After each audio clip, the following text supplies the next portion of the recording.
Would you look at that, the best part of my day. Even when we washing out and get a face full of hay, trying to make our way down and you don't want to crash. We all know what it's like dealing with the road rash, but we always get right back up after a good slam. The Can't Kickflip podcast, please enjoy the program.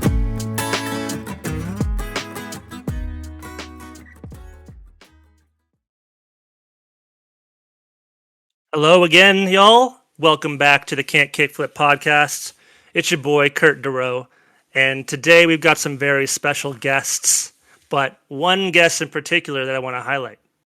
He is the boss from the East Coast, the king of Clur, and nomination for Community Organizer of the Year. It's a very special boy. His name's Dillon Dery. Dillon, how are you doing today? What up? Doing good. What's up, boys? Man, good to have you on the show. And we've also got some guest hosts. Why don't you guys introduce yourselves and tell us a little bit about yourselves? My name's Jacob. I've been living in Florida my entire life. I met Dillon probably about, I guess maybe about 14 years ago now. It's been a really long time. Really long time. We've had a lot of fun together, and we like to see the scene grow. It's had a lot of flat spots, but no pun intended. Or oval reds. So yeah, I've been skating downhill since about like 2010, I guess, and yeah, just having a good time with all my bros. Yeah. I'm Ian. I moved to Florida probably 9 years ago now when I met Dylan and we started skating together. And we've been... Yeah, because B's 8. Yeah, 9 years ago. Yeah. So, yeah, and a certified cruster. Keeping it real. That's right. Yes, this is the complete Crusty Floridian takeover in this podcast room right now. Well, sick. Let's get right into it, Dillon. We want to hear about you and what it means to be a Floridian. So I guess like one thing that I want to know first off is what is it like coming up in downhill and like what is like known to be like one of the flattest parts of the country, and how does somebody from that area like become such a prominent downhill skater? Because you've got people from Florida like Will Royce, Stephen Vaughn, yourself, Ian, who are just like some of the best rippers on the planet, and you're coming from like a flat state. So can you just run me through what the hell's going on over there? So pretty much everybody out here, it's a really good community, which helps a lot. But like the surfers, all the best surfers in the world have come from Florida. Kelly Slater won like 11 world championships. You Cocoa Beach. Because the waves suck. So you have to make everything you can out of it so you get really good. Because you try so hard. And technique, you have so much, time to work on technique because there's not 10-foot waves. It's the same thing in Florida. We don't have mountains.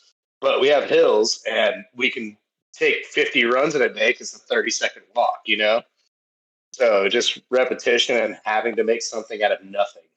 Do people move to certain parts of Florida, like once they start skating downhill to skate the hills? Like, is there like a certain part of Florida that has the hills?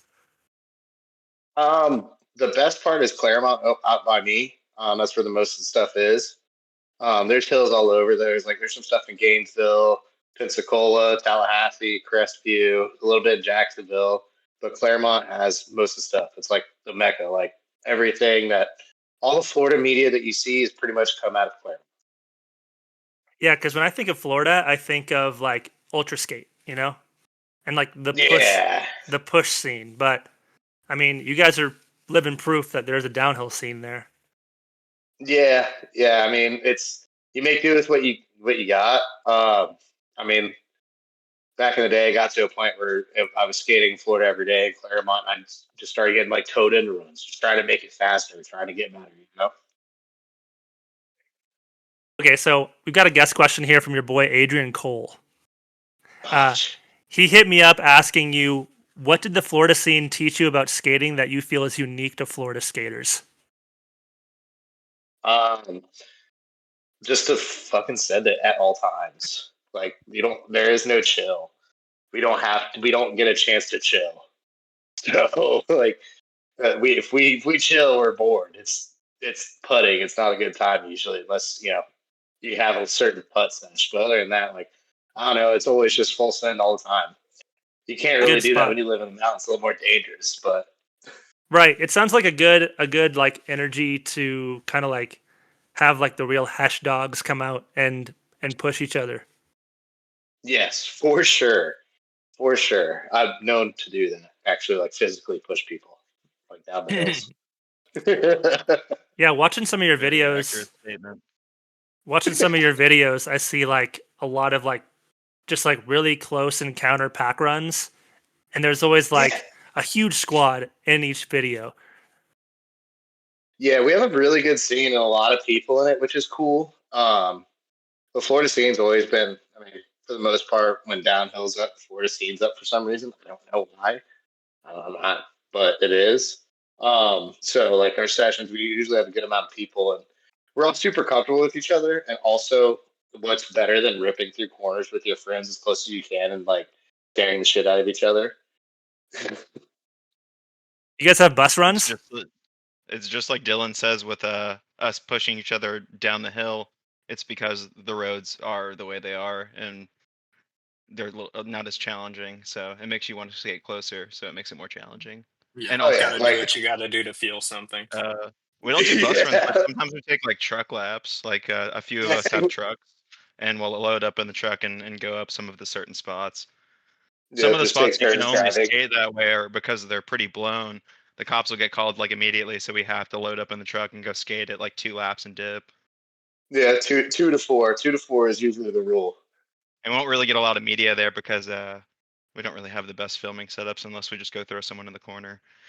Right. Yeah, we can't really do follow runs in a truck with like Yeah. 6 people. My F-150 We'll get there. won't do it. We need Trent's Honda. Well, Zach's got a sick ass truck that you just built, so we'll get him to Oh do it. yeah, that's true. Yeah, that's right.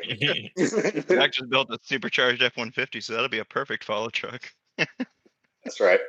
It sounds like you guys have to be very meticulous on like how you approach filming. Like, okay, guys, we're gonna like hit this spot, and we have to get the best quality media in one run because we can't skate more than 2, and then move on and forth. Like, I guess how long does it take for like roads to cool off? Like, if you do skate 1 or 2 and they get hot, do you have to like wait a while for them to rotate them back in?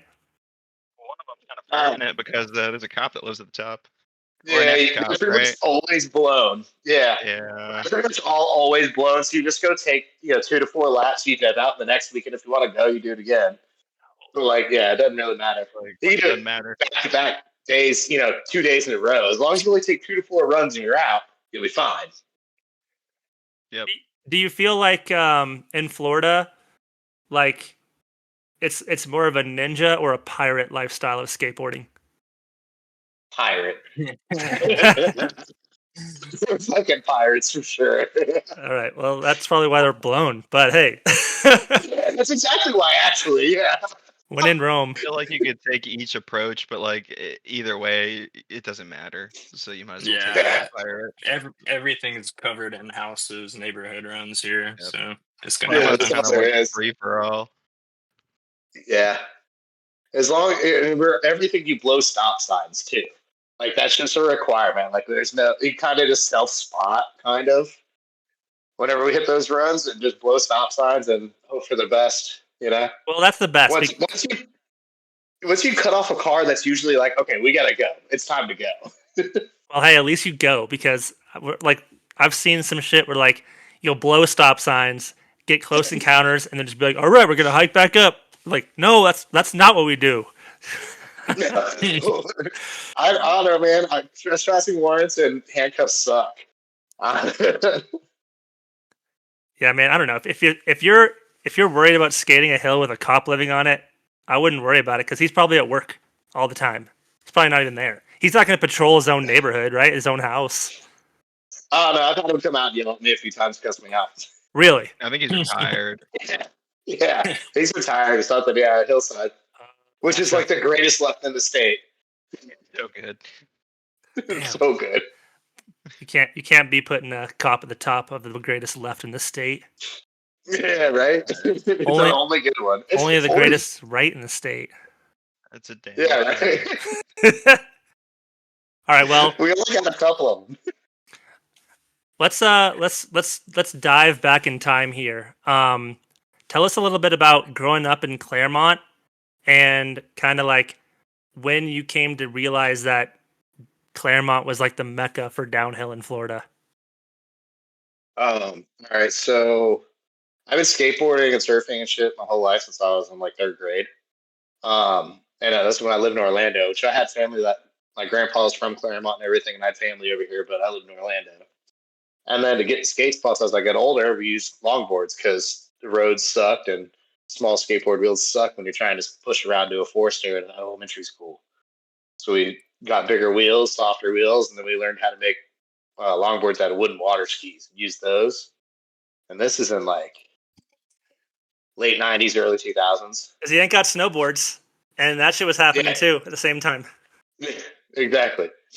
And then then I moved to Claremont going into my freshman year in high school and moved into a neighborhood on a hill. And I was like, oh, cool. And I always had longboards at this point, Sector 9 and tail flexi boards and shit.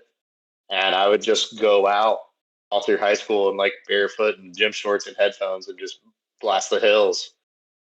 And then I didn't know anything about actual like downhill skateboarding, like racing or sliding or anything until I met this dude, Justin.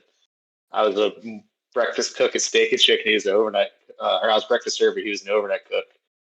And somehow we ended up at the party together and then ended up with skating with him. And he made me wear a helmet and I blasted this hill. And then I learned what downhill was. That was 2012. What board were you riding at the time when you did this? Was it like an actual like good synced up longboard or like just like a street deck? No, it was the Bob Marley Sector 9 Pintail, the bamboo one.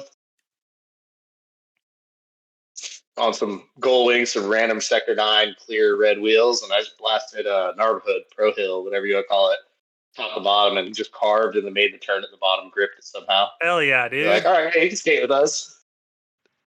What do you think helped you like figure out like bombing hills? Because I would say like you put like a random street skater on a longboard, and they're probably not going to have a good time bombing a hill for their first time. So, what was Falling. it?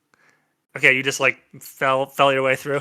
I just no shoes. No, I remember one time I played hockey, street hockey, and I had played goalie, and I had a game that night. And I went and skated after school in my neighborhood, barefoot, no helmet, nothing. And I got wobbles, and I was standing too far back on the board. Looking back now, and ate shit. And my mom was like, "Oh, too bad. Bandage up. You got a game tonight." Oh yeah. Was Justin already sliding when you met him and started skating with him? Yes. Yeah. Okay. This is it was him, Casey Allison, Kyle Wright, the dude that made our trophies, Cody Thompson, who's like moved to Gainesville, and a couple other dudes that skated, and I met up with them at a party I got invited to, and drunkenly got on some random drop deck and like, yeah, you just throw your shoulders and kick it out. I said, oh, like this? And did a 180, and then they're like, all right, come up to this hill. And that's when I bombed the Neighborhood Hill. Word. Okay, we have another guest question here I want to throw in here really quick from Adam Ethier. Ether. Nice. Adam Ether. Question. Yeah. He asks, tell us about the Slap Squad versus Bomb Squad showdown at Neighborhood. And he wants to know, where would the scene be without that hilarious/fortunate meeting? So, all right. Basically, what had happened was Casey and Justin were having trouble keeping their privates to themselves with each other's girls. And Casey went and started skating with the Bomb Squad dudes and everything else, and there was Facebook drama and wow. This is when I first started skating with everybody, so I just kind of stayed at it. I didn't really know shit. And they apparently almost got into a big fight at the hill, and it was a whole shit show apparently. And then from then on, it was like there was like a rivalry between us. We hated each other for some reason, which I didn't get. Adam Ether and me actually patched that up one day at a slide jam. It was the Ian Tillman Foundation tunnel race slide jam. And he was doing switch mute slides. I was like, how the fuck you do that? And he showed me how to do it. And I was like, okay, I got it the second try. And then me and him became friends. And then slowly things started mending. But yeah, no, that all started. Yeah, it all started from, dudes in their young 20s not keeping their shit to themselves. Yeah, that's life. Were punches ever thrown? No. Okay. No. Figure. Yeah. Okay, just like passive aggressive bullshit. Well, yeah, no, there was some people that were trying to, people that were talking while they were walking away, apparently. Yeah, I wasn't there for it. I heard it. I was at work. I was working the shift when this happened and heard about it after. Okay, so this was like just local crews in Claremont, yeah? So Bomb Squad was Orlando Bomb Squad. So it was all like the UCF guys and Orlando guys, and they hung out like the Cocoa Beach, Brevard County dudes and everybody. And then CCX was a thing that was part of that too, which I think came after Bomb Squad. And then everybody else in the state hung out with all them, and then we were our own separate thing, which was Slap Squad, which eventually turned into 7th Street because we decided to rebrand it to get the bad taste out of people's mouths. That was my idea. Hey, nothing wrong with a good rebranding. Yeah. So coming up in Claremont and being part of the 7th Street crew, what was going on with like the people who were like actually making it in like the downhill world at the time, like getting sponsors and all that crap? Because I know there were some like pretty well-known skaters from Florida. Were they kind of like doing their own thing, getting sponsors, or were people kind of getting cherry picked out of certain crews to like get opportunities? Like, how did that shit go down? So there was a lot of it. It was basically like people like Jackson Foltz. Pretty much all the media came from Wes Eldridge, Aero Media, and that's what got a lot of those dudes sponsored. As far as like Jackson Foltz when he rode for Rain and Cadillac and things like that, that helped him a lot. Adam Ether, I think he rode for Catalyst. He's the man. Barney was on Colt and Lush, and him, Aero Media, and then Blake Stone also filmed and helped him do that. So a lot of media helped with, good quality media helped. As far as like dudes like Cam Frazier, he got that, I think, because he started King of Claremont. That's how he got sponsored by Rain. And then like Will Royce got picked up by Bustin'. I'm not sure how that happened, but I'm pretty sure that's how Cody Lux got picked up by Bustin', is because of Will. Cody. And Jacob Galatly. And Jacob Galatly, that's right. And then who else was there? Oh, Stephen Vaughn, he got picked up from Land Yachts because they did that tour in like 2013 or 2012 or finding the best scene in the country, and they voted for it as the best scene, and then Stephen got sponsored by Land Yachts, essentially. That's how I understood how that went down. Yeah. That's interesting that they gave it to one dude for the best scene. Yeah, they gave it the best scene. Florida had the best scene, and then they sponsored Stephen Vaughn, yeah. And then they started shipping him around to skate, and now I think he lives up in Canada now working for Land Yachts. I guess that means he's the best skater in the country, huh? Oh, yeah, he's the best ever, bro. At the time. Just like, no, Ian Daly is faster than Stephen Vaughn. I'll go on record right now. I remember my first podium, I got third because he crashed out in front of everybody on a dinghy. You gotta love the power of youth. Always leave it up to the youth. Oh yeah. So while like all these like opportunities were getting presented, like what was your kind of like attitude like about skating at the time? Like, were you looking for those opportunities as well, or were there any like skaters around the Florida scene that you were kind of like inspired by and like aspired to kind of like follow in their footsteps, or were you like the one leading the charge? Like, tell us about kind of.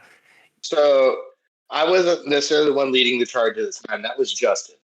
But I was the most prominent and consistent. probably. And I wanted it. I was all about it. I wanted to be sponsored. I wanted to go travel. I wanted to do all the things. And it felt like I had to prove myself, because there was a big divide and a lot of hate towards all of us because of, the drama. So it kind of held me back at one point, but I kind of just pushed through it and just proved myself. I remember there was a slide jam and Pierce Magent was there, and he was one of the dudes that didn't like us, and I did a toe side like in his face, big old fat toe side stand up in his face, and he's like, "Oh damn, that was nice, man." So yeah, fuck you, thanks. And when you were like kind But he's of cool now. when you guys were coming up in these times of like the early slide jams and stuff, like what was like the main motivator to get you guys to become like learn new tricks or like become better skaters? Like what was really like the driving force for you personally? I just wanted to make it. I wanted to be able to say, yeah, I'm a pro skater, man. I wanted to travel. I wanted to do things. I wanted the free stuff. I wanted ever since I was a kid, I wanted to be a pro skater of some sort. And then, I wasn't very good at regular skateboarding, but I'll be damned if I can't hook myself down a hill. Yeah, that's what this So podcast. That's what this podcast is all about, man. It's about learning different ways to skate better. And it sounds like you were trying. So. Oh yeah, I was always no. I like if I left the session and wasn't bleeding, I feel like I didn't skate hard enough. That was the thing back in the day. Like if I didn't fall and there wasn't blood on me somewhere, I didn't skate hard enough. And okay, so here we got another guest question from Adam here, which I think this is kind of relevant to this. He asks, "What's your biggest peeves about downhill in Florida, from the outside looking in and the inside looking out?" And I kind of want to like add to that question, like from the outside looking in and the inside looking out, what was like what was like a milestone, or like how did you kind of like look at your own progression and realize like, oh yeah, I'm good at this? There's a couple. I mean, first one was when I finally got sponsored. When I got a board sponsor, I was like, oh damn, okay, I might actually be able to do this. And the second time is when I drove my friends out of state to a fire tower race in Alabama, and the joke of Florida became not the joke of Florida anymore. And David and Tyler invited us out to skate felony with them and became good friends with them. They're pretty decent. Those are the homies. So those two are definitely milestones. It was like, all right, two different ones. This board sponsor was like, okay, I'm actually pretty decent at this. I can do this. And the thing, skating the mountains and getting invited out to Mountain Rose as a Florida boy was just like, all right, we're recognized. We got some respect now. Yeah, that'll get you respect if you like leave your town or your scene to kind of understand like where you're at compared to other scenes. Like, I feel like that's a great way to like kind of like evaluate yourself, and like not like a self-detrimental way. It's like, oh, if people are inviting me out to hills and I can keep up with these dudes who are like top dogs in their scene, then I guess I'm doing something right. Yeah. Exactly. I mean, that's pretty much it. And this recognition, just being it. Because Florida was always the joke, like to everybody, especially like, all the mountains, Southeast mountain scenes, like, Alabama, Georgia, all of them. Well, there was a lot of like lots of butts of jokes back then. Like for some reason, there was a lot of drama back in longboarding. I think it was because it was like, not many resources, and everyone was trying to get a piece of that pie. And I mean, you look at it now where there's nothing for anybody and everyone's cool with each other. Yeah. Everybody's real gatekeepy back then about everything. You know what I mean? Like if you weren't from there, it didn't matter, Interesting. So you found the crew who was like, we don't care where you're from, come skate. Yeah, I mean, basically, this is like fast forward, but a little bit, but insight into it. We were at Fire Tower. I heard, and Donnie Rutherford came over and introduced himself to me. He was like, "Yo, you're Dillon Dery." I said, "Yeah, man, you're Donnie." He said, "Yeah, man, your video is sick." I said, "Oh, sick. Thanks, same to you, and I saw him talking to David and Tyler, and I didn't know who they were. They were talking about sessioning somewhere the next day, and I was like, "Yo, we get in on that." And then David was like, "All right, fine." He sent me the address, and it was Felony. And so me and Mickey Alexander and Corey Dahl, I can't remember if Kevin Rogers was with us or not, but he may have been. But we met him at Felony the next day and skated. That was the same day we all met Billy too. Tell us a little bit about Felony. What is it? Felony is it's basically 3 hairpins. There's a big bomb section at the top. That's like a forever left bomb section, but you can't really skate it because the people at the top don't dig it too much. But it's a right, left, right hairpins, and then it goes down into the last one's a great. Yeah. There's 4 hairpins, and then there's a right kink thing that's kind of quick. But that's about it. And it used to be like the session spot in North Georgia, in that area, like northwest Georgia. Are we talking Alabama? Neighborhood run or just like random road? Nah, it's a. I'm trying to remember. It's a main road. It's a double yellow. I can't remember if they call it a highway or not. I'm not gonna. Should I put the name out there yet? No. But you should tell him about the last time that you and Ian were there, just a little while ago. Yeah, because it's repaved now, so it's a lot faster, isn't it, Dylan? Yeah. Yeah, no. I get through the last hairpin to the left, and I'm like, all right, cool, everything's fine. I'm digging this. I used to skate this full blast. Let me tuck. And so I tucked out the last hairpin. I'm going to the right kink. I start leaning to the right kink, and I'm like way too far back. I started wobbling, coming out of it, and I made a decision to just jump off the board, looking Superman out. Yeah, and, first day of our week-long trip, too, of course. Cooked myself, dude. But I was doing like 45, 50. Hey, at least you didn't try to run it off. Oh, no, I knew that. I felt some blobs coming. I was like, either I can control this, or I can get chucked off and not control it. It's like, I'm going to just go ahead and dive. And Ian, did you say this was at the beginning of the trip? Yeah, me and Dylan decided to like stop along the way. We had a Flexington trip planned with the whole squad for like a week. But me and Dylan were really antsy to get out there, and we were like, okay, let's take a couple days off the top and like work our way up through Alabama, Georgia, hit some runs. And yeah, that was just on our way to the actual trip. Ate shit super hard and was uncomfortable the whole rest of the trip, of course. Hey, but we did the what was it, the 10 or 12 whatever it was. Was that what night? Yeah, what we did was it was a pack of dogs, like 10 spliffs, and a 12-pack of beer or something that we did that night camping. Yeah, tons of dogs crushed. We made we were like force feeding ourselves hot dogs because we had to complete this challenge I came up with.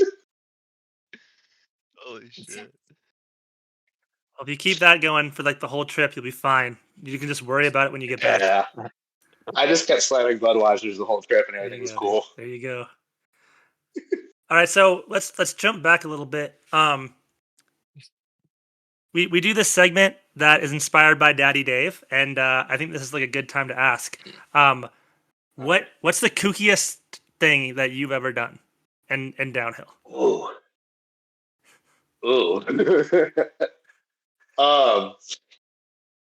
Probably the re-drill craze me and Dustin went on back in the day. Because, like, remember, who was it that had that the Rain Amazon video where they, like, re-drilled their Rain Amazon? Fitter. Yeah. Was that Mike Fitter? Okay. So that happened. He re-drilled his, and then, like, we didn't re-drill anything for a while. And then I got an Arbor high ground. And I was ripping on that for a while. And then I was like, wanted to learn switch 360s. And I couldn't figure it out. So then he's like, why don't we just re-drill it? And so we just re-drilled our boards a heinous amount. So we're standing outside of the fucking truck. Oh wow! So not over the truck, but outside of them. Oh, no. And we just used the old Randall base plate and a drill bit that was like too big. So it wasn't even, it wasn't straight, and we just fucking sent it. And I skated that board for like 6 months that way. You got to learn somehow. It was so bad. So bad. All right, so falling back in time, you said you were kind of going out of town to go to some events. Tell us a little bit about like which events really stood out to you and like affected you in the long run. So my first big event was Carnage on the Coast, which was, I mean, I love that. That was a fun event. That was where the Florida-Texas rivalry started. That was my first big event. Racing that was a good time. Can you give us a quick rundown of like whether it was like a race or a slide jam, what the hill was like, what was going on? So it was a weekend long event. Yeah, they had the sidewalk path race on the college campus. That was fun. Then they did their main race, which was down the main road to the college campus. So it was like you come out of this parking lot and it was like a left, right, and you bomb down into a right, and then you turn left into another parking lot and rip through it. And the slide jam was just on that main straight. So it was 3 different little events going on. It was a good time, but it was the first time I saw like a skate event like that. You know what I mean? Like with people. Yeah, sanctioned a real event. You know? Oh, it's sanctioned? Yeah. Yeah. Police officers and hay bales. EMS was there. It was legit. On a college campus? Those people. Yes, they had to have college campus police shut it down and everything. They had people with radar guns. They were telling every person like when they came down how fast they were going. We're going 30, dude. I remember Pierce Majette actually took a run and he went 41 through the corner and they were like, "Oh, that's the new top speed." I remember you mentioned that name earlier, Dylan. Yeah, Pierce. Yeah, he's a model or something now. That's where I met Pierce and Prescott. Prescott. What was the name of the event? Carnage on the Coast. Carnage on the Coast. So it was called Carnage on the Coast, and there was actually carnage that happened there. 3 years. Yeah, the main corner was called Carnage Corner because you're going into the corner. It's between 35 and 40 miles an hour, and it's a flat right. Yeah, that's not good when you have Texas involved. Dylan, they repaved it, and I went there last time I went to Pensacola. Like, I don't know, maybe not the last time, but a few times ago, I went there with some friends. We skated at night. It was so much fun. Oh, cool. Hit and quit. We gotta go up there and hit and quit. Oh my god. I carved down the whole thing because it was pitch black. And Dylan, you were saying that there was like a Texas rivalry, and when I think of Texas back then, and going through a flat corner at high speeds, all I can imagine is just crashes after crashes after crashes after crashes. Oh yeah. So many people wrapped up eating shit. It was beautiful. It was beautiful to see. Dude, I fell through that corner and my gym shorts came off. I just had knee pads on. Thank God they had the hard caps and I slid on them, but my pants were like down. And I got the worst road rash on my ass ever for the first time. Hey, you know who's never fallen in Carnage Corner? Dillon Dery. Good job. I fell like 3 times, and then I was like, "Fuck that." Hey, green Simfrex, baby. Was it? Did you say it was a right, the Carnage Corner, or left? It was right. That makes sense. Yeah. Yeah. Did you win anything the first time you went there?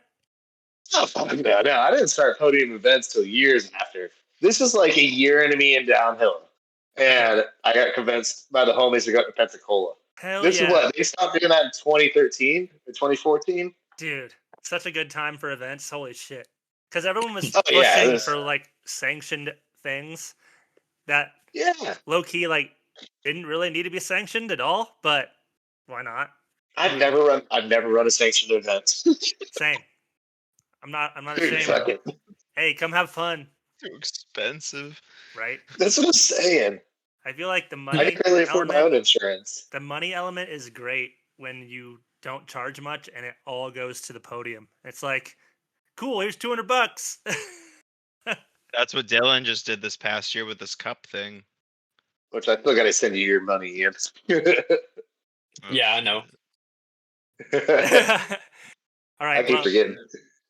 Getting back to other events besides Carnage on the Coast, what else is going on? We're talking about 2013, right? So the tunnel race was the thing, the Ian Tillman Foundation tunnel race. And then Corey Dahl started doing it after that, which was cool. You said Corey Dahl? Yeah. Okay. I didn't know that guy. Yeah, that's my dog. He's been around longer than I have. You spend enough time in this scene, and eventually you know everybody. Oh yeah, that's how it works. What else?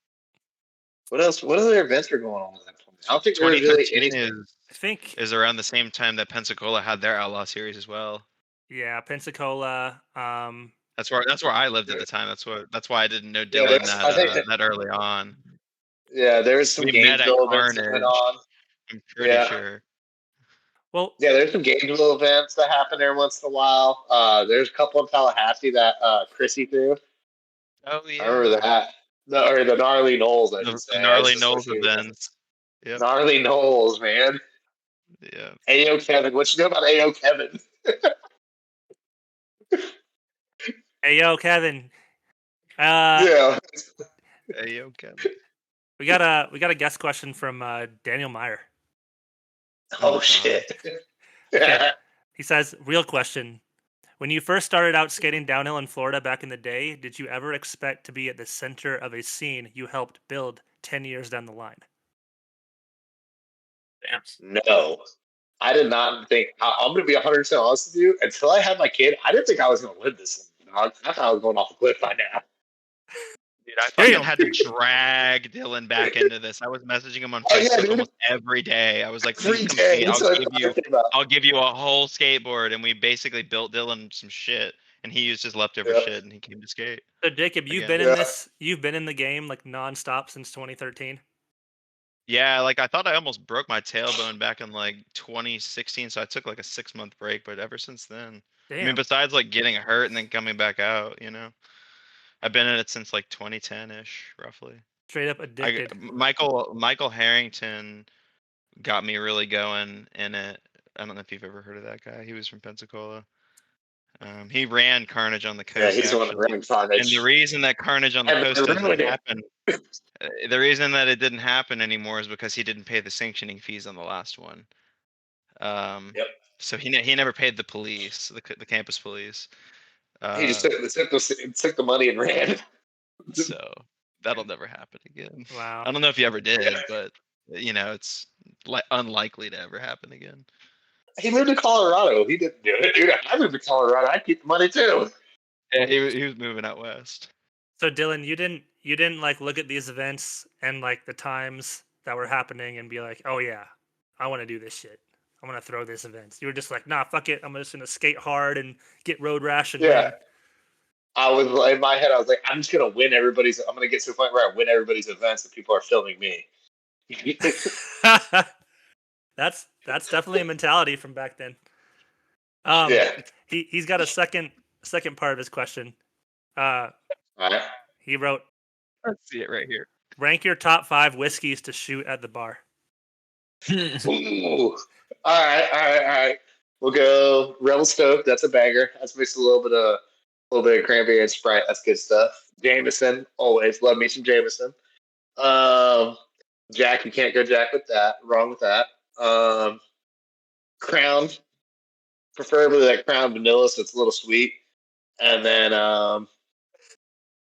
there's shit called Yukon Jack. That's heinous. And it's disgusting and terrible. But if you want to get drunk for cheap, that's what you do. So you want to get poisoned for cheap? Yeah, that's what you do. Those are good choices. You got that shit on lock. Oh, yeah. It's not seasoned. Solid question. Good for you. You're going to these events. You're bleeding profusely, getting road rash, or trying to win, get the clip. You're trying to live that Venom lifestyle, and eventually you got a sponsor.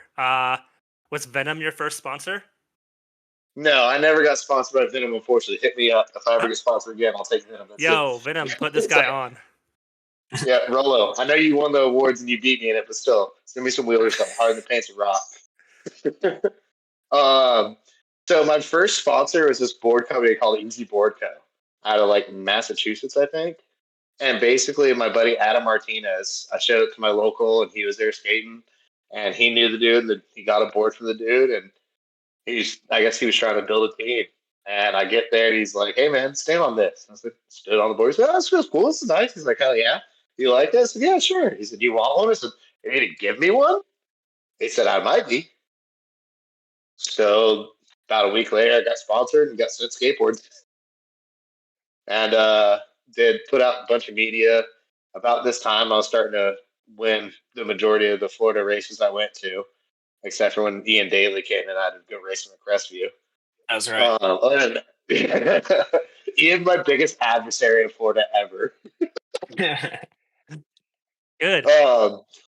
Yeah, but then putting out media, and they were sending me boards whenever I needed them, and then eventually I got to a point where I was like traveling, going to the mountains every month, and I was like, "Hey, man, I'm winning all these events. I'm putting out all this media, YouTube videos, pictures, all this stuff. Why don't you flow me some money for some travel and shit?" And so he gave me a travel budget. It was almost $1,000 a year. That's insane. Yeah. Longboard money. That's awesome. Yeah, right? It's the only longboard money I'll ever have. Did you use it wisely? I mean, yeah. I use my paycheck money to pay for partying. And then whatever the travel budget money I use for entry fees and gas usually. So is this that board that you got from Easy? Yeah, easy breeze. I did a board review on it back in the day, which is like really cringy for me to watch because I hate watching myself talk on camera. Like I'll probably never watch this podcast. I'll listen to it. How do you feel like this board compares to like stuff that you're riding these days? Big brick skate. That was the shit back then. Oh yeah, dude! It's like 10 inches wide. It's like 36 inches long or something like that, and brick shaped. And it has, flares, and so it has some pretty nice pockets. And I would build my own W concave into it. But yeah, I rode that board a lot. I had like 3 or 4 of them because I destroy skateboards, like run them into curbs and shit, not thinking about it or get upset at them. And so I went through a few of these. This is a sick hill. How long did you skate your last breeze? It was like 8 years. 6 months. It was 6 months pre-stop skating, and then a few months after that. So that was like my 4th one. Oh, okay, so it was before their break. Wow. Yeah. I just pulled it back out of the garage. You really did break skateboards. Holy shit. Yeah, I just throw it. I break everything, dude. Hey, that's what they're made for. What's your what's your like ceremonial ritual? What do you do with boards when they're broken? Do you just throw them in the trash, or do you do anything cool with them? Either hang them up or burn them or something. All right. Usually, it's like having people over. I just happened a lot more back in the day. Have people over and like have a fire. Be like, "Oh, I don't have any firewood." Be like, "Hold on, I got you." Let me throw this glue-infused fiberglass skateboard in the fire. Let's breathe it in. It catches every time. Dude, I smoke L&Ms at 305s, dog. I'm not worried about the glue fumes. He's got a bar on his back porch that's made of old destroyed skateboards and all cord wheels.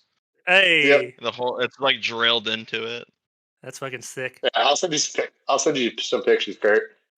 Yeah, I'll post them up or something. Cool. So, yeah, you were also telling me earlier we talked. You said you were getting sponsored by some old lady, like some random old lady. Yes. So we had this shop that popped up in Claremont, and it was a paddleboard shop. And basically, her son shaped paddleboards, custom paddleboards, and she was selling them in the shop. And she had a little bit of skateboard stuff. So me and Justin went in there and convinced her that downhill stuff was the way. And so we just eventually started convincing her to buy us wheels. So she would just buy us wheels and give them to us, and that was our sponsor. She gave us T-shirts and gave us a bunch of wheels and sponsored us. It was pretty rad.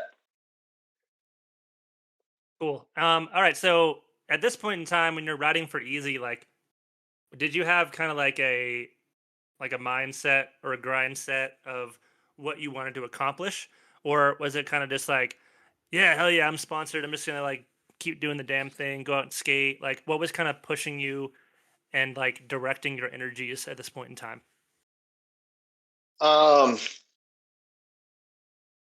So I have this thing sometimes where like I get into something, and in my head I have to be the best I could possibly be at it all times, or I get upset with myself. So that was a big push, and then also just like still wanting to having that dream of that lifestyle, being the pro skater thing, the traveling, the sponsors, just all that. That was the biggest push the whole time. It's just I just wanted to be, I wanted to be that guy, that dude. And at this That point, was oh, go ahead. that was one of Dylan's excuses for not wanting to come back. Actually, Really? Yeah. What do you mean? I remember him telling me. He said, "I don't feel like I'll be the best that I was. I just don't want to skate anymore." I got you. Yeah, even when we know none of us are going to be pro skaters, Dylan is still like one of the most self-critical, like competitive dudes talked. I know on the hill. He talked about Oh, how yeah. washed he was so often when he first came back. I mean, he still does, but I mean, yeah, he's like one of the most talented that I've ever met, especially from Florida. It seems like Passionate. it seems like he found a way. It seems like you found a way, Dylan, to like be the best version of yourself you can be, but doing something different, like in the same sport. Yeah, that's pretty much, that's definitely true. Like I have enough knowledge and been around it enough, you know what I mean, and experience to where I could, like the events. I know how to run an event. That boy know how to hang some pipe. I could do sprinkler pipe, so That boy can hang some pipe. yeah, no, I know how to do media. I know how to promote it because I've been around it so long, and I get to see a bunch of different sides. Being sponsored, um, you know, all of it, traveling, meeting the different people, making the connections. So it was like once I took over and started doing the media and stuff and the events, it was kind of like muscle memory, I guess. Like I knew what I needed to do. Right, because when you were riding for like Easy, you kind of made like a business relationship out of it, yeah. Yes, yeah, pretty much. Me and David, Kabrowski, he's the owner. Me and him were like friendly, like we're friends, but I provide something to you, and that is advertising and media and podiums, and you provide me with skateboards and travel budget. That's all there was to it. Yeah, and about how long did that last? Like, what was like the straw that broke the camel's back for that situation? What stopped it is I stopped skating, and so the company kind of just fizzled out after around the same time after that.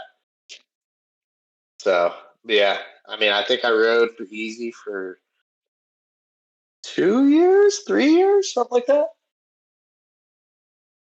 that. And what led you to like stop skating? Do you remember? First getting my girlfriend at the time pregnant, and then go VOPing and spending a couple months in jail. And I got out. And I was like, I can't live this lifestyle. I need to get my shit together. I got to raise a kid and not go back in jail. Right.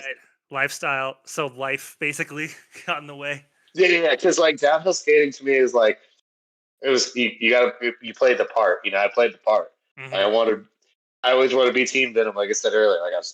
So what do? You skate as fast as you can and be as gnarly and sketchy as you can, and shotgun a case of beer.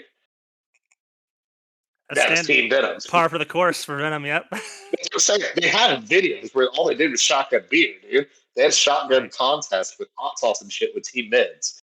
Like, that was like, I want to do that. And when you have a kid and shit, you can't do that. Now, back then, I think, especially, it was different. It was like, you're not going to see that happening now. Like, there's no... not unless you come down here. Yeah, like there's no like pro racers who are like down in like a 12 pack and then going to race the next day. Like that's just not how. Oh yeah, no, it's sad. I want to see people puking at the start line on a WDSC fucking live stream. That's what I want. You want to bring downhill back? Have them boys puking at the start line. Dude, I was saying like get a fucking slide jam going on at the WDSC events and like have that happen. Like that'd be cool, right? That'd be Like, that'd be what are really they cool. doing, I mean, bro? dude. They're too serious, man.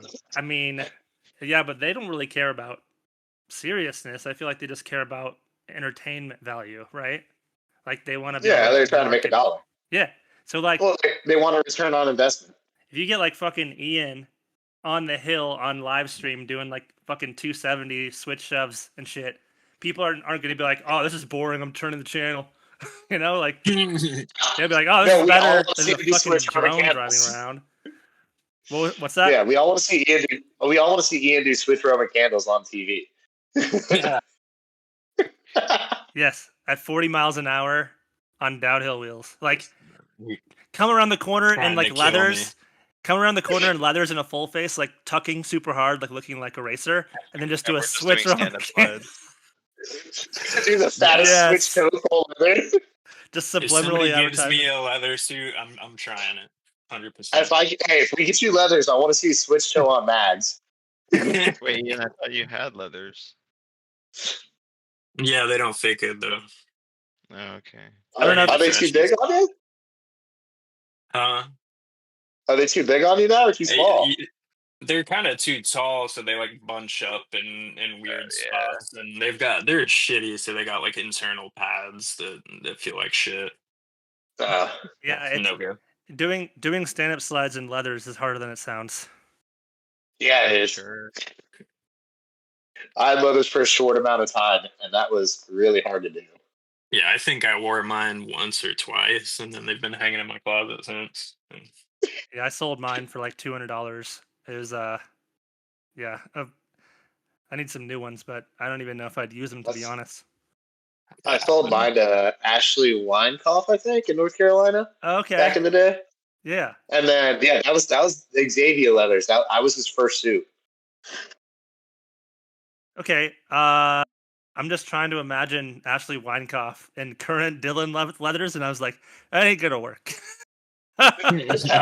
They were green and purple, dude. They were crazy. Okay, that's cool. Hey, so let's get back to a serious note here. When you were riding and doing like the job of being a pro rider, tell us a little bit about burning out rental cars. Ian Daly, what you know about rental cars? We took rental cars. So like we didn't start getting rental cars until we did it in Puerto Rico back in the day, me and Kevin Rogers, but other than that, it wasn't until recently the Crusty. We'd use our friends' vehicles. But rental cars, you get insurance and you can do whatever you want to them. So do it. As long as you don't smoke in them, you're good. So like we took rental cars and followed them. It's usually when especially with Ian and Trent too, because they're as bad as I am about it. We usually take them back with like bald tires and blue rotors and squeaky brakes and turbos making weird noises. How many follow runs are we talking here? Like how many follow runs per rental car can you get? A lot. Okay, so it's worth the money. Give us about like 9 days worth. Okay, yeah, so you don't have to worry about it. Like you're getting like, for far as you know, you're getting a freshie, and then you're coring that bitch by the end of the trip. Yeah, and the cool thing is, if you get insurance, is when you core it, they'll bring you another one. Ooh, pit crew, let's go. That's what I'm saying. We need a car rental sponsor. Yes, Enterprise sponsor Crusty. There you go. Just help them burn cars out. They don't even need them anymore. They're like, we need to get rid of this car. Yeah. We need a good reason to get rid of it, though. Dude, let Trent drive it in Puerto Rico. Let Ian drive it in Puerto Rico. It'll die. Yeah. Dude. Yo, so speaking of us, bro. Speaking of Puerto Rico, give us like the lowdown on how it used to be at Puerto Rico, like pre-crust. What was like the pre-COVID era Puerto Rico trip like for you? So I went to Oaxaca 9 and 10. This is before it was Pirate Downhill, still Oaxaca Downhill. It's like 10 years deep into Oaxaca. Yeah, but this is 2013, 2014, something like that. They've been doing it a long time. So we're talking like full bleachers full of people and like yeah. madness and how many people are out there. Yeah. Bryson Strucker was still the announcer. Hell yeah. He was still there every year. Yeah, my first time going, I went with this dude Bryce Brady, who's the Florida OG. Wait. And not like zealous Bryce Brady? Bryce Barrera. Sorry, Bryce Barrera. Oh, okay. Bryce Barrera. Barrera. What? Bryce Barrera. No, Bryce Barrera. But we went out there and skated the race a little bit. One of the many times I deleted my ass cheek was that same weekend. Deleted. And didn't really do a whole lot of skating on time or around town or anything around the island. Just hung out in the plaza, and that's when I met like the NYCL dudes like Joey Nickel, Kai Monroe, Sam. I met Will Royce that trip. I partied with them the whole time. Hell yeah. Were you guys camping on the beach, or did you guys have like an Airbnb? No, we had an Airbnb. And then Kai and all them had an Airbnb closer into town by La Plaza. And so we would just party there and then drive back to the Airbnb and pass out. That was like a 4-day trip. And then my second time was go hot talk at 10. And I was going to go out by myself because nobody would go. And then I tried to invite this chick I was dating, and then we broke up. And so I had an extra ticket, and I convinced my buddy Kevin Rodgers to go. And he had never skated mountains in his life. So we go out there and we skate and, go to the event. I raced, didn't do very well because I decided to race open. This is back when Kevin Reimer was still going every year. So that whole era. But then me and Kevin just got in the rental and drove around for like 3 days, finding roads and skating. And the only thing we've ever found was like fast grip runs. But yeah, that was my second trip. And then didn't go back for a long time until 2 years ago when I convinced everybody when Oaxaca came back. But yeah, no, I mean, going before I quit skating, I was going to the mountains every month. Usually with Corey Dahl, Kevin Rodgers, and Mickey Alexander.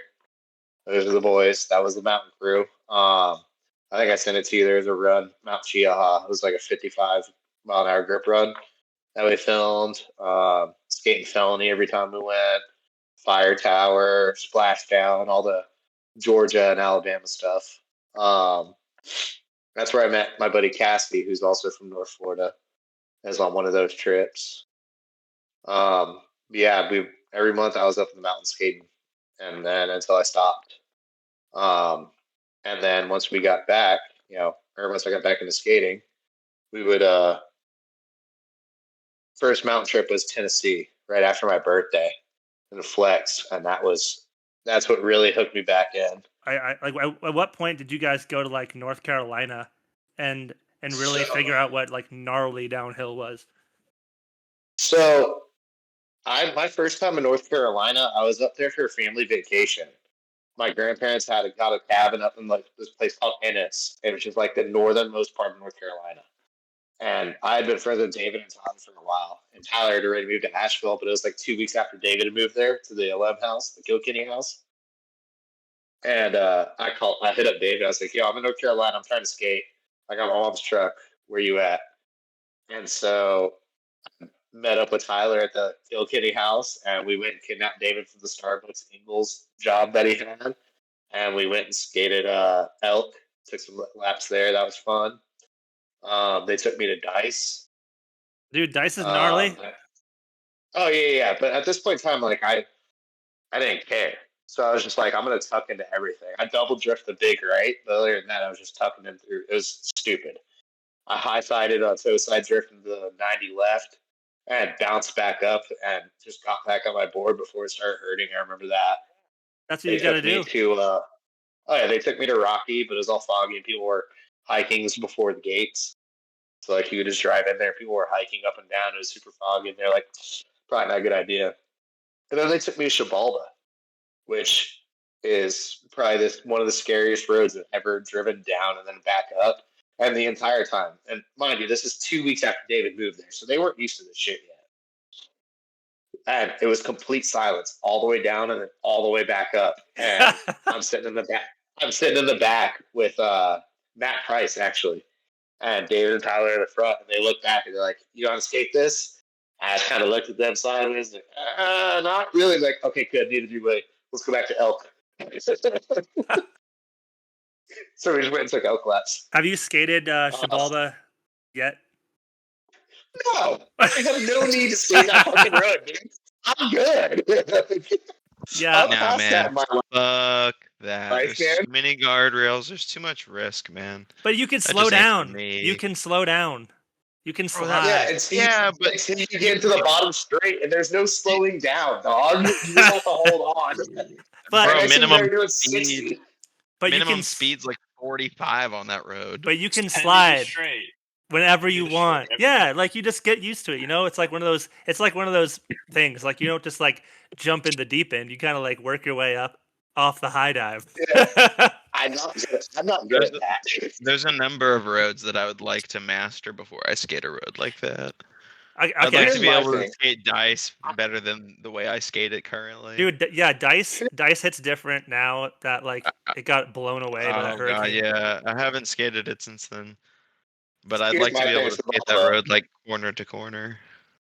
Is the bottom section is like it looks like as soon as you start hitting the straight and you get the comfort of, oh, I got this, as immediately after it's like that fear of like, I need to slide, but I'm going too fast to slide without feeling like I'm gonna die. So you just hold on. Well, I went there back in like 2024, and there were like tree barrels on the road the whole way down.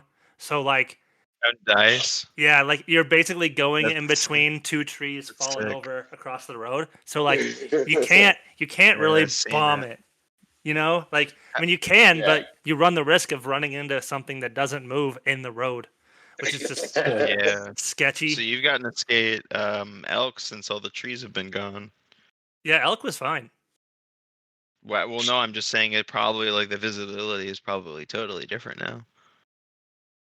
It's probably way less blind than it was. It wasn't very blind, but in some sections it was. Ian Daly skates elk switch. Tell everybody that. That's not true. Hi, I'm I've skated elk one time. I've been to, Hi, I'm been to Lipnick Asheville skates probably switch. 6. Yo, Ian, if you were on a skate trip with Dillon and he was like, drop it switch, what would you do? I mean, I'd try my best, and he'd see me fly off a cliff, and we'd go from there. I don't know if you're gonna fly off a cliff. He would totally drop the switch. Elk is chill. We could just have one rider that we could drop on any hill and we could tell him to go switch and he would do it. Yeah. I don't know, man. And you wouldn't be able to know if he was switch actually. It's the problem. That's cool. I'm Yeah. glad those kind of skaters still exist. Like you can't tell. It's rare. Yeah, It's always been a rare thing. He got into skating whenever his name's Hyam, and he got into skating here in Gainesville about, I guess, 7 years ago. And I gave him a Valhalla Breckie as his first board. And whenever we were downhilling together, he like downhill like runs. He said his back hurt, so he started standing in the opposite stance, and thus he learned switch. Dude, I've met people like that who are like, oh, I can't do slides. I can't do slides regular, so I have to do slide runs switch, but I'll do downhill runs regular. I'm like, what the fuck is going on in your Dude, brain? His switch heel pre-drifts are better than his regular heel pre-drifts. Yeah. That's a fact. Yeah. I've seen things. And his switch toe side pre-drifts are fucking amazing. They're like beautiful. Yeah, I can never remember what stance he is, and that's the hardest part is running switch in a straight line. Like he's hand down and tucking. Like I'll huck it into a slide, but I'm not going straight for very long before it. I'm not hitting the super straight switch ever. Yeah. Do you know what stance Hyam is? No.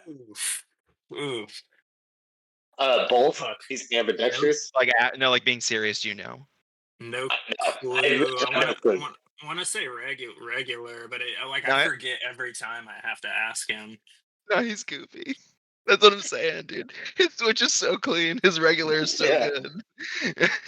Wow.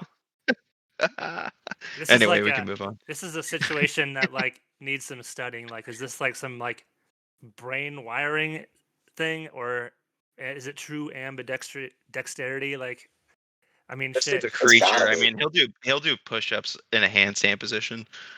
Yeah, he's built different. Like he's built different. Yeah, that's Like, what I'm saying. Like, I feel like in the longboarding world, the downhill world, like you meet people who are built different more often than you do in the regular world. You know? Yeah, you meet the unique traits. You meet the shiny Pokemon for sure. That's a good way of putting it. You get to know your true self and who your friends truly are in dangerous situations downhill skateboarding. My special attack is a dislocated shoulder. Yo, mine's deleting my ass cheek. Deleted. Yeah, I would say mine is fucking just getting in people's way and making them go slow when they want to go fast. I almost died at rolling doing that one though, so I should probably stop doing that maybe soon. Dude, that's like this guy named Jim. He did a pendy in front of the whole local North Carolina crew during an elk run. Like he almost killed like 5 people. Jimbo Slice. Let's get into Crustville. Let's get into Crust City. So after COVID, you got back into downhill. Yeah, give us a little bit of like the lowdown on like how that whole situation went. So not long before, or a couple weeks before my ex decided that they wanted to split up, I got into skating again. Jacob got me out. I went to an event, and hung out, and then he convinced me to get back into skating and actually skate again. And so I did.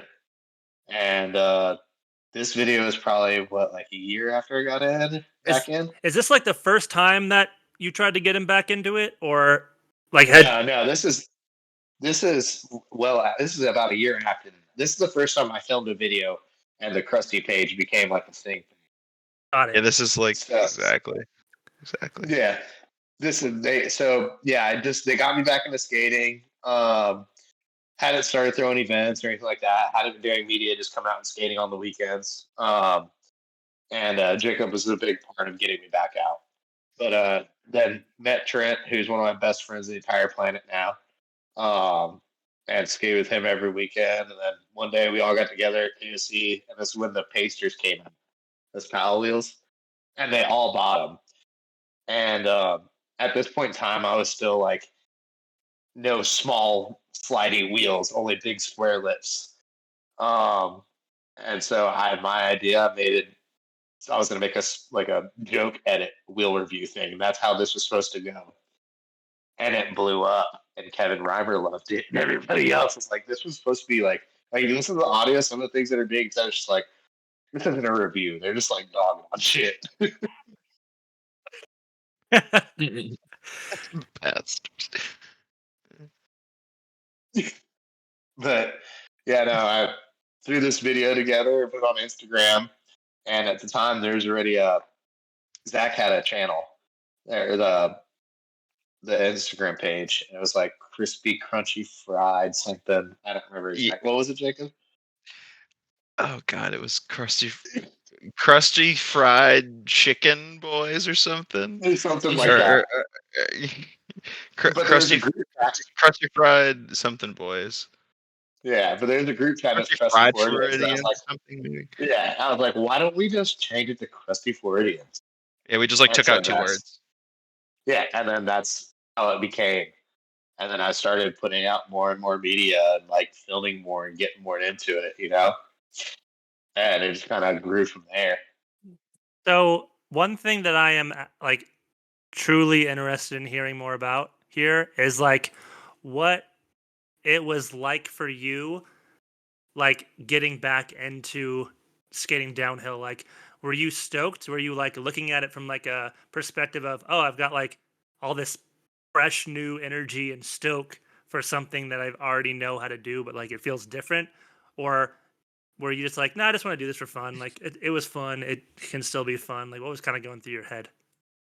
It was just, I just wanted to skate again, you know? I just felt like skating again and hanging out with my friends, you know? And so I did. That's what it came out to, is Jacob convinced me to come out, and I skated, and I was like, ah, shit, now I remember why I love this so much. And it was over after that. Once we gave him a set of Thany big square lips again, it was over. Oh yeah, those It was the blank slates. yeah, that was what really like took it off for him, I think, because we gave him a set Yeah. of snakes and he fucking died at KOC. He like went straight down to his knees and had the bloodiest knees Oh no, ever. those were the Byrons. That's the Byrons did it to me. Either way, he had some Powells. Yeah, yeah. Byrons are sick. This is. It was like a This is the multiple first- time thing. It wasn't just once. Oh yeah, no sliding wheels me. So Yeah, this You is the died in first that ride a Costa few Rica times. trip. this is a sick corner. Hell yeah. I mean, there was a lot of people saying, "Yo, like Dillon, come back," because a lot of the people that skated with Dillon back in the day were still in the scene as well. That'll do it. Um, If everyone yeah. still skates. yeah, absolutely. Yeah, no, Jacob convinced me. One of my buddies that had moved back to Gainesville, he had moved there for school. That's where I live currently. I met him way back at Carnegie on the Coast. His name's Nick Natural, and he started skating Yeah. again a little bit while he was still here, but he actually moved out to Washington State now, and he Oh. doesn't really skate that much anymore. He's got a lot of shoulder issues, Yeah, that sucks. and he's had surgery, like corrective surgery already. So Yeah, him and Joe moved out there together, didn't they? yeah, him and Potato Joe. Yeah, Joe Donnelly. There is a pretty Yeah, big man. scene out there. This was a really fun day. Oh yeah, yeah. This was good. That was when we met up in Nana. Okay, so you guys like this hill. Oh my god, that hill was so fucking steep. it looks pretty steep. Nah, Kurt, the filming doesn't give it justice. It's like literally This is the straight down. biggest pin, That's so world funny. record pending. I can Ian's tell. world record Really? pending. I can tell when there's stairs on the hill, you know it's fucking steep. And you, Also, like he can't even stop. He's Yeah, like he's actively just- trying to stop. 180 out. No, a couple more. Ian, were these some of like the steepest hills you skated, and like the couple of the first ones that were that steep, or were you kind of already like doing the steep hill stuff by then? Dude, I did not see that clip. I mean, I've been skating mountains for a long time, but that was just the most ridiculous straight I've ever seen, with like waves in the pavement. Like, yeah, it was just no good. That was some of the crustiest shit we saw in Puerto Rico. It really was. More like And then a Doberman. more like a skate spot than a road. Or Yeah, that's what we did it like was- half the sessions. Dude, you got to go out to San Francisco. That shit will blow your mind. It kind of seems like that kind of shit. Yeah, just obnoxious straights. Okay, so Dillon, on these trips when you were kind of coming back into the crew and like or at least going out to sessions, like did you feel like there was like any kind of like budding inspiration at this point, or were you just like, nope, gonna skate, I don't care about anything, I'm just gonna skate and have fun with my friends? Like when did like the want or the drive to like want to like actually throw shit and put your energy into that kind of situation kind of come to be? I finally got to the place, like there was a couple events that some people did. But then it got to the point I was like, dude, I'm gonna throw events and I'm sick of not having events. I'm just gonna fucking do it. And so I just did it. And so I think the first one I did was that Penn's or was it Sunnyside? Do you remember, Jacob? The first event that you brought back. Yeah, the first event I threw. I think it was Penn's. It might have been Veterans Veterans. event. It might have been. It was one of those two for sure. What Yeah, style? yeah. What style of event was it? It was slide jam and downhill race. Classic. So yeah, just basic, average events are usually, you know what I mean? Steamy half day. Yeah. Yeah, no, I mean, brought that back, and that first year I did like 2 events. The next year, or 1 event. The next year I did 2, and then the year after that I did like 4 of them, and that was pre-Crusty Cup. And then last year I did the Crusty Cup. And did you feel Which is obligated? 5 events. Did you feel obligated to like film at sessions? Like what kind of inspired you to like bust out the camera and start making edits like this? So I used to just be on my phone for a long time, and it's just because I knew how to do it. It was fun, and I mean, I have a lot of good friends, good friends that skate good, like Ian and Sam and Trent and Zach and Jacob. Like Oh yeah. they all rip, and nobody putting out footage of them. You know what I mean? Like the world deserves to see Ian do switch over candles, or Sam do like switch 540 seamless, or Trent do the fattest post. You know. So I just started filming it. That's the funny thing, dude. That's the funny thing about this sport. It's like almost like it's like people are doing art and they're just throwing it in the trash. It's like, no, wait, don't throw that in the trash. Yeah. No, I was like, dude, let's film this and put it together. You know, so I just started doing it. Without any, I didn't ask any of them or anything like that. I just started fucking doing it. That was a sick trick. Dude, Dylan's toe side in this clip coming up is fucking nasty. Is it in the video? I can't remember if I put it in the video or if it's in the YouTube. Right here. Oh wait, no. It's on the Instagram video. I thought it was in this video too. Nah, it might be. I don't know. But yeah. There it is. Yeah. On Orange Kegels, yeah. Yeah, this is Doberman. This is Thunder Patch Followers, that's right. But yeah, no, that filming my friends was fun. And then I filmed Sam's video on my iPhone, his YouTube edit.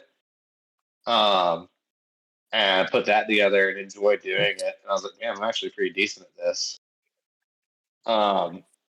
And so I ended up investing in a camera. Found one on Marketplace, I think it was, for like $150, a T5i. So I picked it up, got a lens for cheap, and just started filming my friends with the camera. Invested in like suction mount and everything else. And got all that in time for the first Puerto Rico trip. And actually, first it was Trent's video, and then the first Puerto Rico trip, which is the video we just watched. And filmed that all on the camera, and a little bit on the phone too, but we decided just the camera after that. And then the second flex trip was after that, and I filmed with the camera that whole time too. So do you feel like the Crusty Floridian just kind of like a continuation of the old crew, the old scene, or was it like kind of like just like describe what the Crusty Floridians like are, like where it came from, like how it was born, like was it kind of like a new thing, or was it like the remnants of an old thing? So all of us are remnants of old Florida scenes. You know what I mean? Yeah. Like most of us have been around for a long time. Like all of us are late 20s to early 30s for the most part. But it was like I was the remnants of the Claremont scene. Jacob and Ian, and they were all remnants of like the North Florida scene, and Jacob moved to Gainesville. Trent was around in like the younger Tampa scene back in the day, you know? And all these core dudes that were around for so long back in the day don't skate anymore. And somehow through just like social media and homies, we all just started getting together more and more and building back up. I remember we have an Instagram group chat, and it's like mostly filled with skaters. And I remember when it was like probably 10 to 20 people, and now it's up in the 50s. Yeah. Like Tanaka's in it, Daniel Myers in it, because they come down. You know what I mean? Yeah, I mean, there's some random people in it, but we got a pretty solid crew now.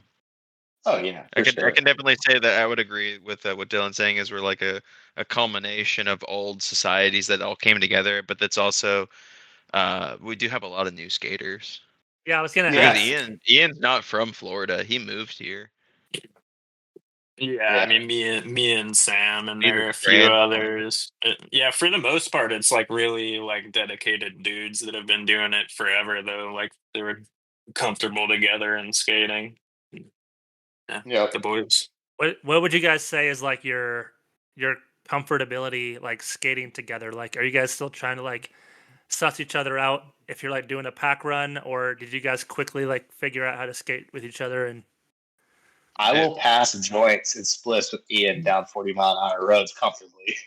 Yeah, it depends on what's going on, like where we're at. Like, for example, it was me, Zach, Isaiah, and Trent just a few weeks ago at Sunnyside, and we don't usually take group laps down the straight, but we were all high on the same amount of mushrooms, so we took group laps down the straight. So I guess you could say if we all dose the same, everything's cool. We could stay real close. Yeah. It was pretty wild, Dylan. I'm sure. I talked with everybody. for the most part, except for fucking Isaiah and Lorenz sometimes, because Lorenz will shit missile you, and Isaiah will just like Isaiah will get lost in his own mind and forget he's skating with 10 other people. Yep. Just start doing 180s in the straightaway, right in front of people. No, he'll just blast the whole run. Yeah. Oh, or he'll lead the pack and he's supposed to spot because we do this thing like we don't run spotters and whoever's in front just spot the turn kinda. And he'll forget he's spotting and like be picking a song on his phone while going through a corner. I was like, brother, we just all almost died. Like you're supposed to keep us alive, man. What the fuck? He literally did this at a new run we found 3 weeks ago. Literally, he picked his song on his phone, going through the right corner as a car's coming down the street. There's like 4 people behind him. Okay. So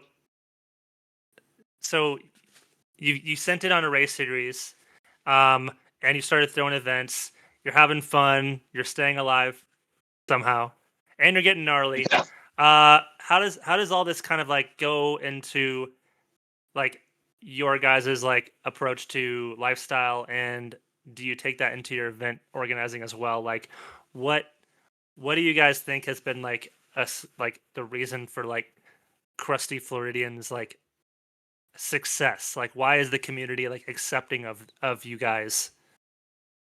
Because they could tell we're having fun and that we're all close, tight homies. Yeah. Like you could us and like you watch the videos, like there's a good mix of really good skating and some beginner skating or everything else in most of our edits, but everybody likes them because like we're all tight and it's fun, you know?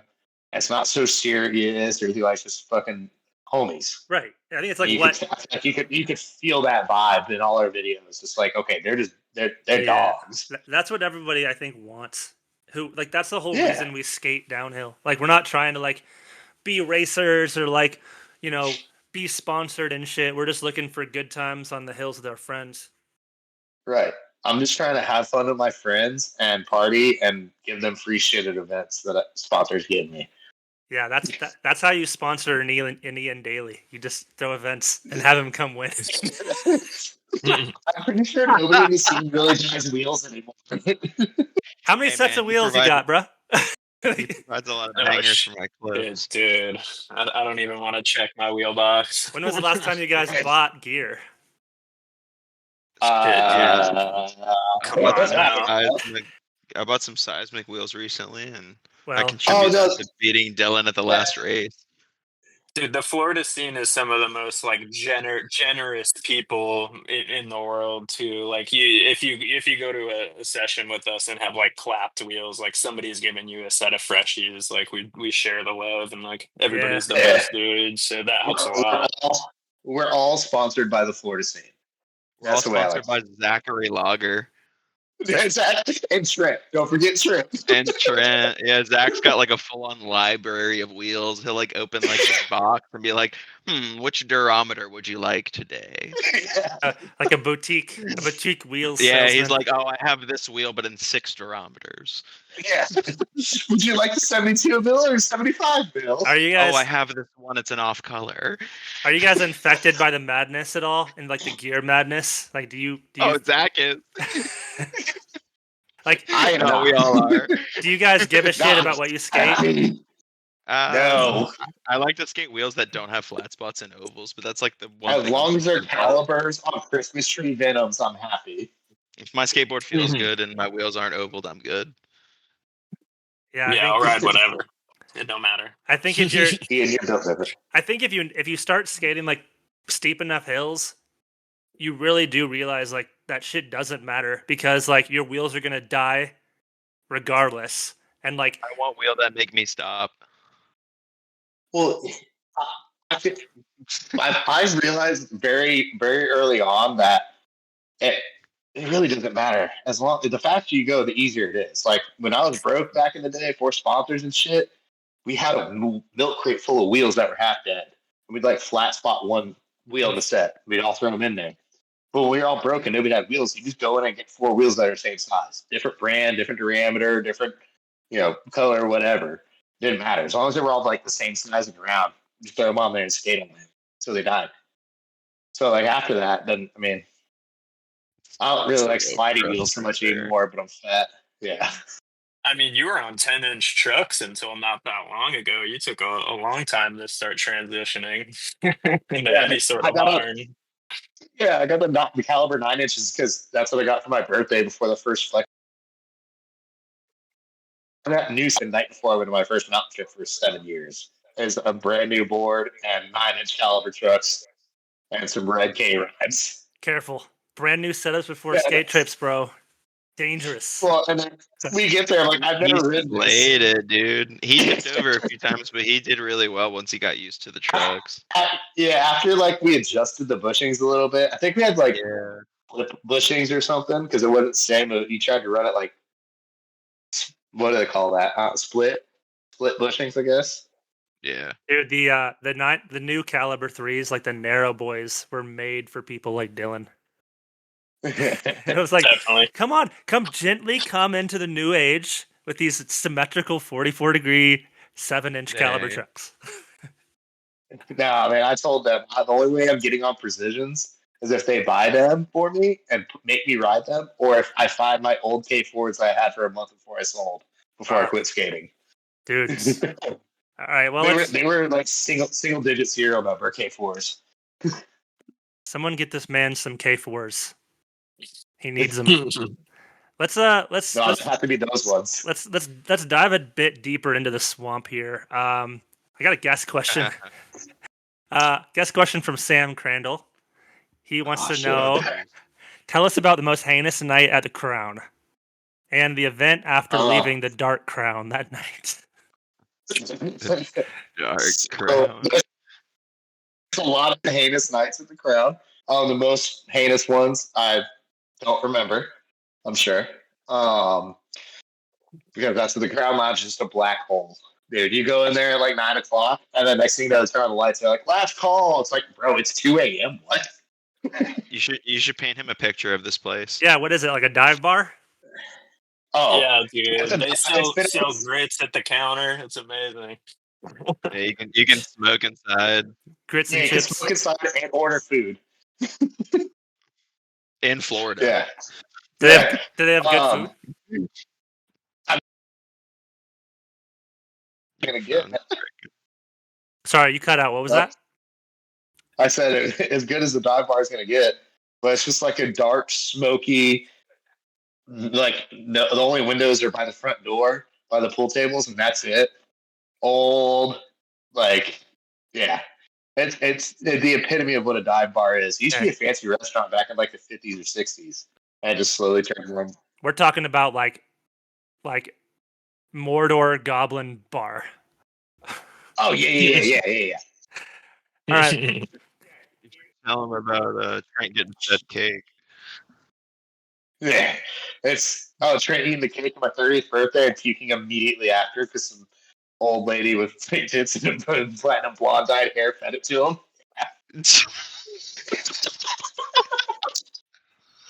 Wait, what? Yeah, that part. So my 30th birthday, my friends threw me his party, and Trent came to the Crown for the party. And I don't remember most of the night, but apparently I proceeded to feed him liquor shots. And there was a chocolate cake, and there's this older lady who's got some surgeries done and platinum blonde dyed hair, and was feeding him chocolate cake. And there's video of him taking a bite and getting up from his chair and running to the bathroom, immediately puking his brains out. Oh, whiskey and chocolate cake sounds like the worst combo on humankind. Oh yeah. Yeah, but Sam's talking about night knocked her up there, and we stayed till close. And my house is like 30 minutes from there, 25 minutes from there now, because I live out in the swamp. And we're on our way back, and we were both pretty intoxicated, and my phone was getting blown up. And so I handed him my phone, tossed on his lap, said, "Here, text this chick for me while I try to make us get home." And he texted this chick for me while I drove us home. Glad you didn't die, bro. Yeah.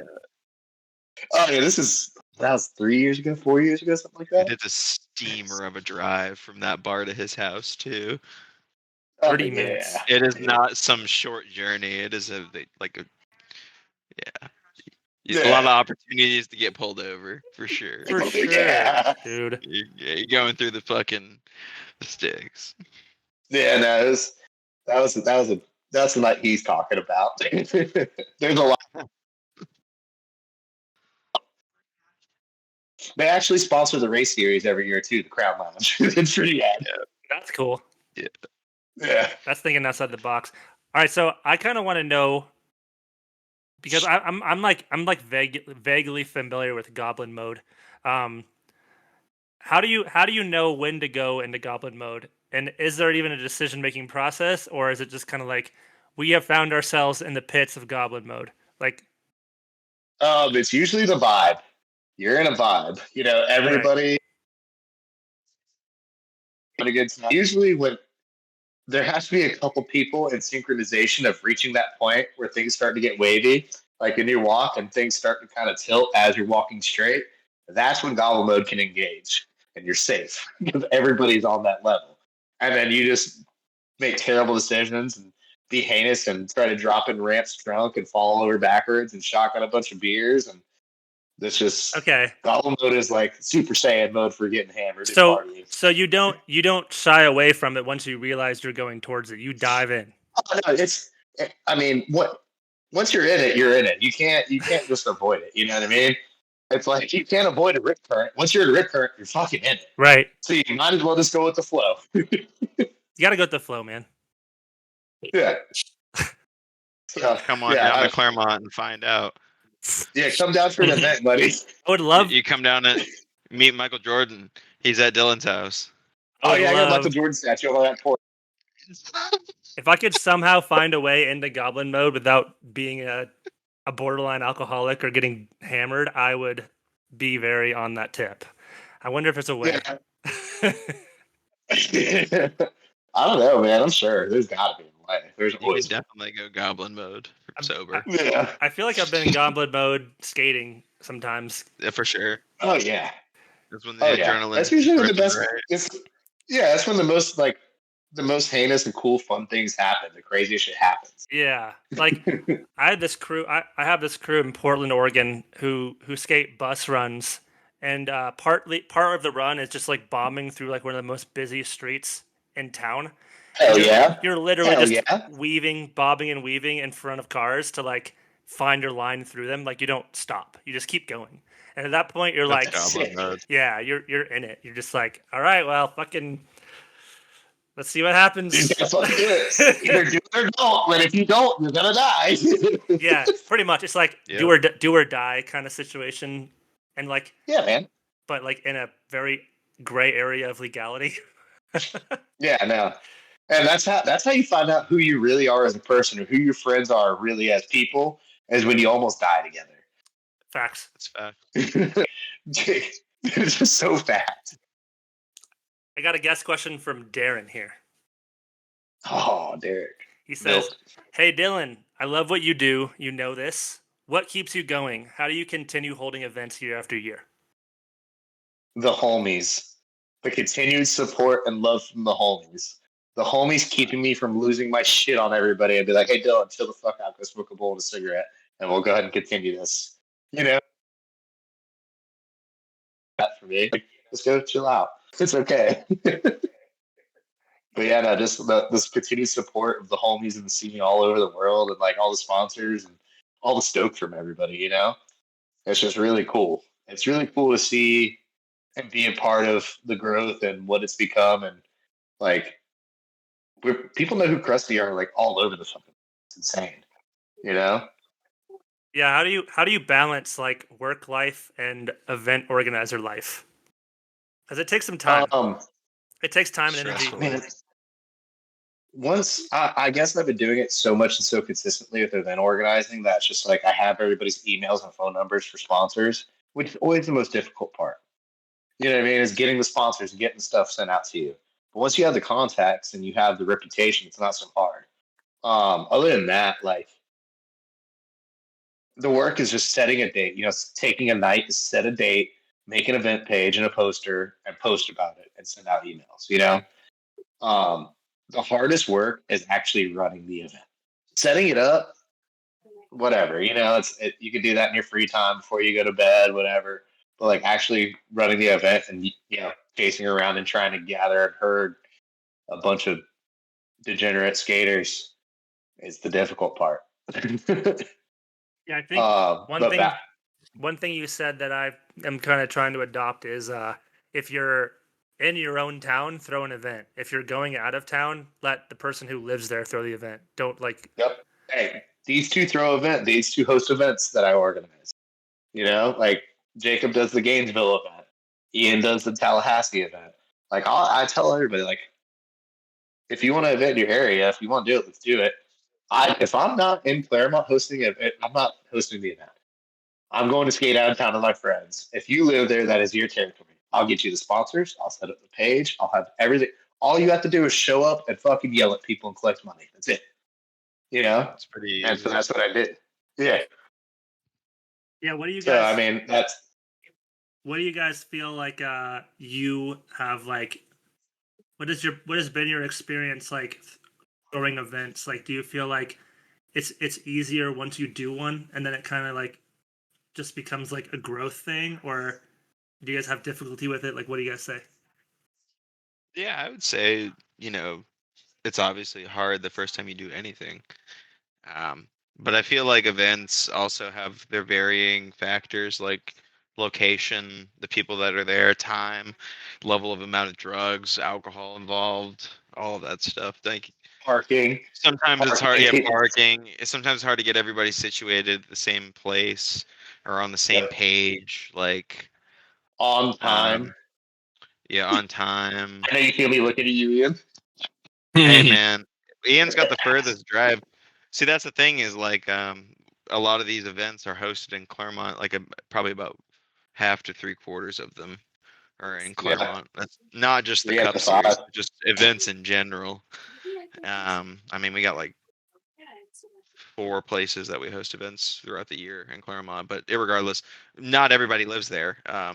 Dillon and a handful of people live pretty close to Claremont, but most of us travel there. Zach lives 3 hours away. I live 2 hours away. Ian lives 4.5 to 5 hours away. So, well, actually more than that. I think it's more like 6, isn't it, to Claremont? Yeah, 5.5, depending on where I'm going. Yeah. Because to it's me, worth it's it about to see the 4.5. homies. Yeah. And like Claremont events, like everybody knows, if you're coming down here to skate, like you don't even have to ask, just show up. You could stay at my house. You know what I mean? Yeah, and when I met you, you were driving just as far to come up to the North Florida events because there was nothing happening in Claremont at that time. Yep. So I know you're down to drive to skate Florida too. Oh yeah, I want to do a Florida tour. By the way, rent a van and just go skate all the spots in Florida for like a week. That'd be fun. That would be fun. Yeah, it's interesting that you guys are all spread out. I thought you guys would probably be like all in one town. No, we're all over the state, man. Wow. All the way down from Pensacola, all the way down to Miami. There's a group of people, and we all just meet up. That's sick.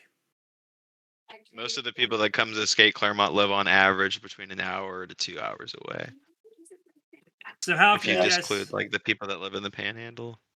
How often do you guys have like sessions and like stuff? Every weekend. Wow, so you'll be driving like hours to skate every weekend. I used to go every other weekend, but honestly, I haven't been going that much very often. Just with life in the way and shit like that, Yeah, not everybody gets to make it every weekend, but there's like a group of dudes that like I haven't been so much lately because the weather's been shit, and I'm 32 years old. If I don't feel like skating in the cold, I want to skate in the cold. Trent's out there almost every weekend. Trent's every weekend. Trent's there. He's the rock.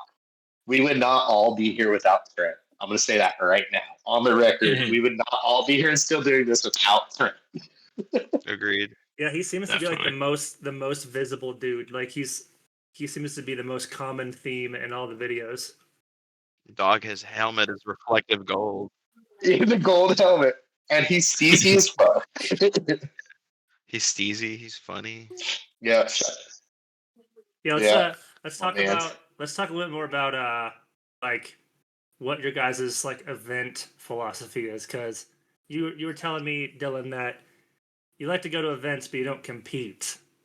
Like I noticed at Puerto Rico last year, like you guys weren't competing in the slide jam. You were just like chilling. So like, what's your guys' like philosophy? Like, what drives that decision? I only race if I get a chance to beat Ian Daly. Ian, weren't you gonna sign up, but you were late? Dude, I mean both years it's like we're in Puerto Rico, we're putting back a lot of medallas throughout the week. We were already there for like 4 days or something before the event, and like we talk about going and racing and doing all, we just end up hanging out if we even make it at all. It's just the way it ends up. Every time. Hey, 200 beer. So our last trip, we did a 215 beer count. The last Puerto Rico trip. Between all of you? Yeah. That's rookie numbers, dog. You gotta get the numbers up. Hey, I'm the only experienced one. So Byron, this road, you remember that raw road Byron Esser put out? This is it? Yeah, this is slaying it. Ian Daly found it. Ian Daly is the road master. He can find the road in the Sahara. This is it. Fuck. How's it? We went there. It's perfect.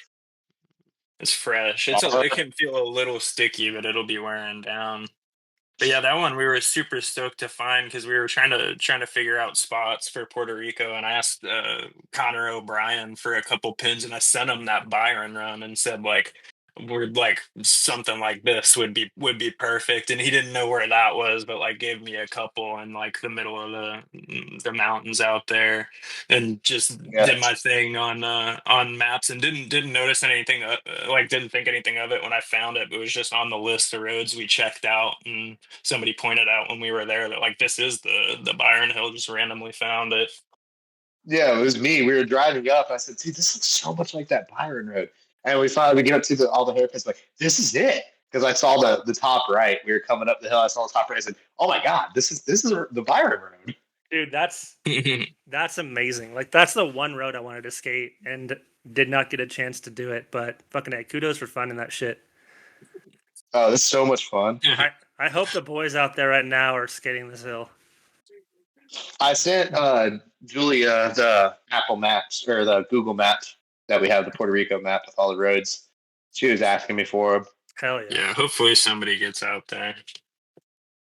Yeah, it was fun. The dude on the bottom right is super cool too, and like remembers us every time we go, and he'll move his cars so we can park more cars on the corner. It's perfect.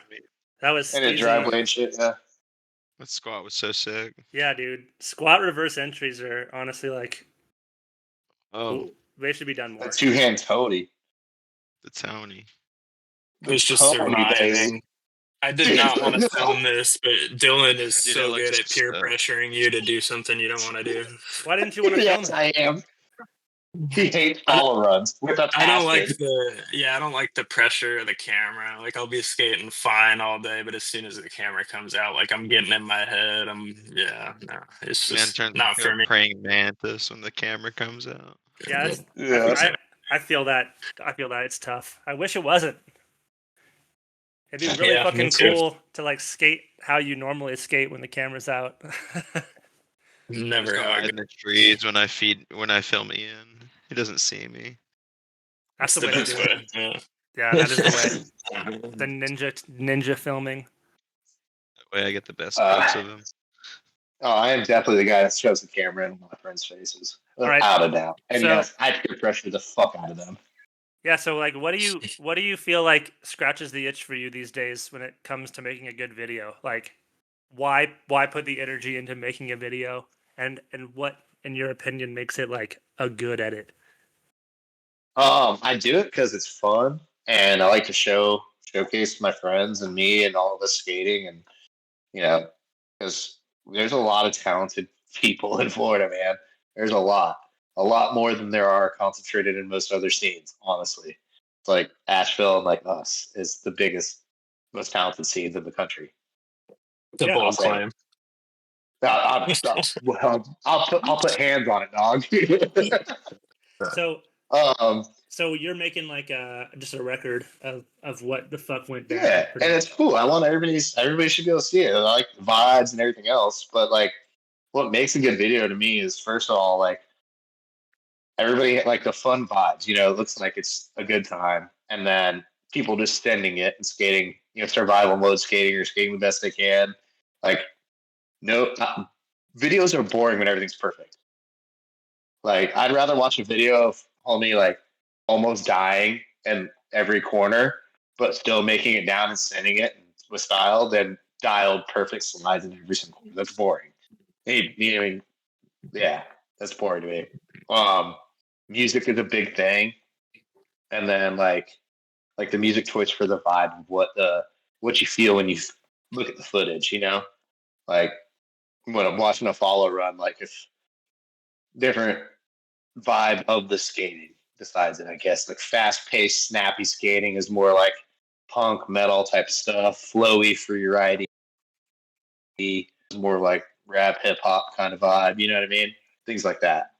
And then also like different kind of angles of filming.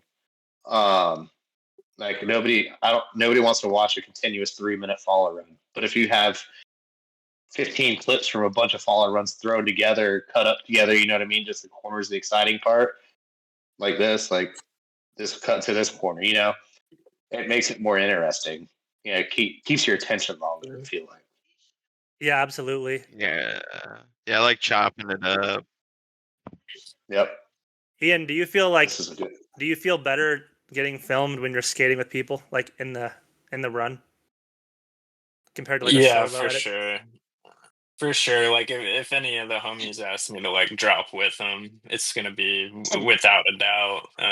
It's just more of like yeah, just if I'm solo, I'll just put too much pressure on it kind of thing. But I mean at the same time too, when the camera comes out, like everybody seems to want to push themselves and each other more. So like I don't know. You can get fired up with it. Yeah, we're all competing with ourselves, and like these follow runs, we skated this because I want to do a follow run with Ian down this, and then everybody got a follow run because after we did one, they're like, "Shit, dude, I want one now too," you know. And Yeah. like with the groovy follow runs, in this video, Trent wanted to do one, he did one, and then everybody else was like, "Well, fuck, I guess I could do one," you know, and it just progresses from there. And when you're editing, like, how do you kind of pick and choose, like, what order these like clips from the runs happen? Like, is there any kind of like system to it? Like, oh, this is the gnarliest one, we're putting this last, or this is the most fun, we're putting this first. Like, what do you kind of think when you go through that process? So like a video like this is a longer edit. I'll do it like, think of it like an essay. You know, in school when you have to write an essay and you have your introduction, your body, your conclusion. Yeah. Same concept.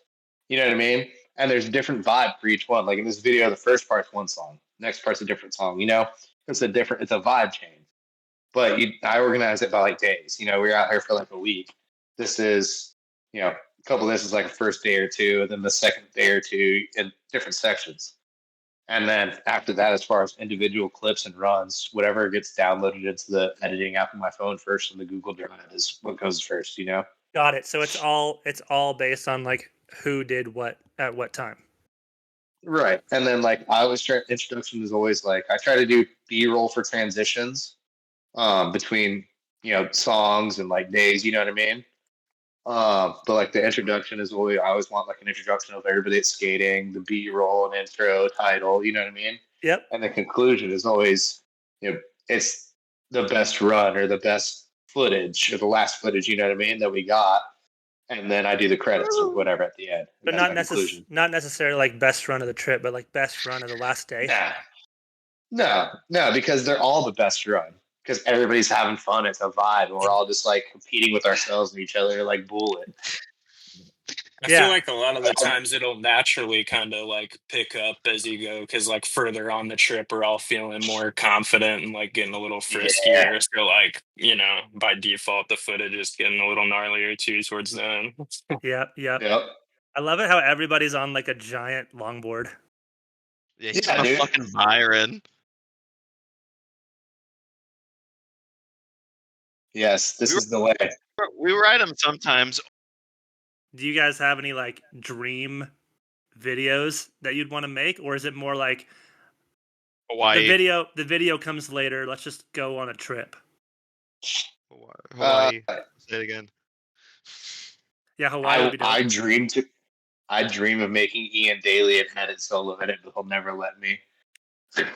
You just got to get like a spy drone and film him when he's like not. I mean, we can make that happen, Dill. I just tried. He won't. He's like, I don't need that. I need to be a mystery. Never happening. See, that's what I'm saying. Never happening. Eventually, you'll have a pool of enough clips that you could just make one. Yeah, I mean, we definitely do need to figure out our next big destination. Though we've been running rebates on a lot of the same places, but I feel like we need something new. What do you feel like you'd want to go and film and skate, Ian?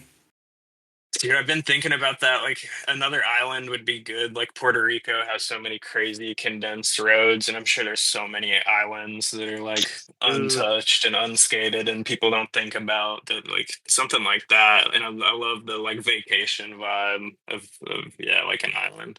That'd be the move, definitely. What about La Reunion? Yeah, I don't know if I can get in there, but if I can get in there, I'm down. Yeah, or like Tenerife or something would be awesome. Yeah, shit, that would be so sick. Canary Islands. Do the same island that Greener Pastures 2 happened on. That was Tenerife, wasn't it? Tenerife. Yeah. That Sam was funny. Yeah, dude. Yeah. Yeah, this is my favorite video I ever did. I'm very sad I missed this. This is such a stacked crew, bro. Like everyone, there's so many people here in this edit. I had broken my foot like months before this, Kurt, so I didn't go. That sucks. Yeah. This is the third flex trip. Yeah, the diversity of styles is really nice. What do you think? What do you think about like follow filming Alex Amin style? Like, do you guys are you just keeping it chill with the follow car, or are you guys down to get that close? I like we get that close. Where you can see this. Like, this is a good angle. So this is follow car filming is interesting because like Trent does all the follow car filming except for himself, obviously, and I do that. And nobody else likes when I follow car film them because I'll get really scary close. Trent's a lot safer about it, but he still gets tight. Like we have this thing, like if you can see below mid thigh, you're too far away. Yeah, I've heard that. Yeah, Trent's used to cutting up in Tampa traffic, so he drives it like a legend. But Dillon will scare the fuck out of you. Don't let him drive behind you. I was gonna ask, so sick, what do you think is deserving to put like a non-skating clip in an edit for like a decent chunk of time? Like what kind of situation would allow for that kind of situation? It's funny B-roll. So like throwing little clips of B-roll in my edits. Dude, so my favorite, whenever I think about B-roll, like B-roll and edits, and this is terrible. The only thing I think about is Ratchet Patrol. Because Ratchet Patrol 1 and 2 were the biggest B-roll edits ever, and they were the best edits ever. So if you got some Ratchet Patrol style B-roll, partying, or like somebody fall, or some really goofy, funny stuff, it works out perfect. It's like Jackass. Yeah, exactly. Like Jackass-esque B-roll. Yes. Yeah, Jackass was so good because of all the B-roll. Well, the whole thing was B-roll. Jackass 3 wasn't. I feel like the later ones weren't as good because they were more like thought out and less B-roll. Yeah, without a doubt. Yeah. All right, so let's see. We're talking about them boys. Talked about Sam, Trent, Zach, Ian. I guess like since you are like kind of the guy operating the Crusty Floridian socials, like, do you feel like you're giving everybody the shine they deserve on there? I give everybody the shine they give me. So if you get in the front of the camera doing shit, I'll put you up there. You know what I mean? I'm all for it. So that's my thing. Doesn't matter. Like I have, there's guys that are lesser skill levels and everything. I post them in the videos and everything else. It doesn't matter. It's just whoever's there in front of the camera. If it's a good clip, good angle, all that stuff, then it goes in. Because it's all about just showing the homies, all this together. Let's talk about events a little bit more. Okay. So you were telling us you did the Crusty Cup. Tell us a little bit about the Crusty Cup. Like, how did you kind of formulate that? What spots you chose? Walk us through that. So I've always kind of like thought about how cool it'd be to have like a race series in general, like coming through Florida, or amateur race series, and nobody was doing it. And WDSC started getting bigger, you know what I mean? And I was sitting here one night on my couch and was just like, damn, I throw all these events. Let's just put it all together. You know what I mean? And I'll figure out a point system. So that's what I did. And kind of talked to Jacob and Ian and Trent about, Gainesville and Tallahassee. And Trent helped me with stuff in Claremont. And I was just like, I'm just going to put a schedule together and the rules and guidelines and what each event needs to have, and how we're doing the points and registration and everything. You know what I mean? And put it all together in a night or two. And Jacob helped me out a lot with that. Revising it and going over it and everything else, because he's got that kind of brain. And so that helped out a lot. And then I was just like, well, fuck it. I just set dates and started doing it and started hitting up sponsors, and I already had a reputation, we did for our events and our media and everybody else. So all the sponsors were like, hell yeah, we'll send you stuff. And so that's what it's been since then, you just set a date, hit sponsors up, have a couple friends to help you if you need it, and just do it, Yeah. What was like the format of each event, or were they all different? So every event was you have a regular race, a slide jam, and a no pause race, and then also longest slide and best trick part of the slide jam. Then we tried doing like some team racing stuff and little stuff like that. That was free and fun. But basically, like for each category, slide jam, no pause, and regular racing is $5 for every person for each one. And then all that money for each category at the end of the year gets pulled up, and the winner of that category that has the most points gets all the money. And then prizes, top five, everybody gets, top five finishers of each category gets a prize from our sponsors. And then the point system is like first place gets 5 points, fifth place gets 1 point, and everything in between. And just accumulated over time. And so I did the point system that way because it kind of forces everybody to have to be there if they want to compete for the cup. You can't just win 2 races and then not show up for 2 and then come win the last one and win the cup. No, you got to be there every race or you're not going to get it. Yeah, you're having lower amount of points for podiuming is a good incentive to show up to each one. Right, exactly. And then my buddy, who used to skate with, one of my best friends for past 15 years, Kyle, he does woodworking, Prism Carpentry, hit him up. He made the trophies for us for free out of his, money out of his own pocket for all of us just to give back to the scene. Sick. So that was dope.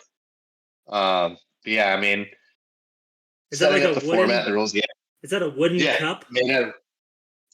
And you drink out of a platform. He laid these wooden wheels. No. These are the race. Big dog one though. Big dog Ian, one. You got first. These 3 race cup champions. Oh yeah, we have the race. These are all the race cups. Yeah, so there's 3 trophies for each category, so 9 trophies total. And Ian won race. Was that for the whole cup? Yes. Yeah, for all the that was points. for the race series. Yep. And then there's 3 trophies for slide jam and 3 trophies for no pause. Kurt, I only showed up to half of them because of my foot. I somehow still podied him. What did and you he got win? third. What'd you get third in? I got third in overall race. Okay. And I got second in overall race, and Ian got first. We're the top 3 for the race boys. I only raced in 2 races. Yeah. Wow. So, that's interesting. Out of 5. Right? Did you win too? Because me and Ian, I won one of them, and I got second in one of them. Okay. But it's because me and Ian were dominating all year, 1s and 2s. Yeah. Yeah, it was a nail biter finish to tiebreaker at the end between me and Dylan. Had to take him out. After the finals heat, we were tied for points. And so we had to do a 1-on-1 tiebreaker heat to see who got first place in the cup. It was Yeah. like literally like neck and neck. What kind of roads are we racing on here?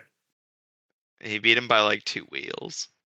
Yeah. I mean, KOC is like the old king that we put. There's a chicane in it that you can take instead of taking a long right. So it's like you push in, flat left 90, drops down to this like right left right chicane, and do a right 90, and then it bombs down to a bottom left 90. Okay. And how do you close down the road so like people can safely race? Okay, let me rephrase that. Can you see? Is there good visibility on the race course? Yeah.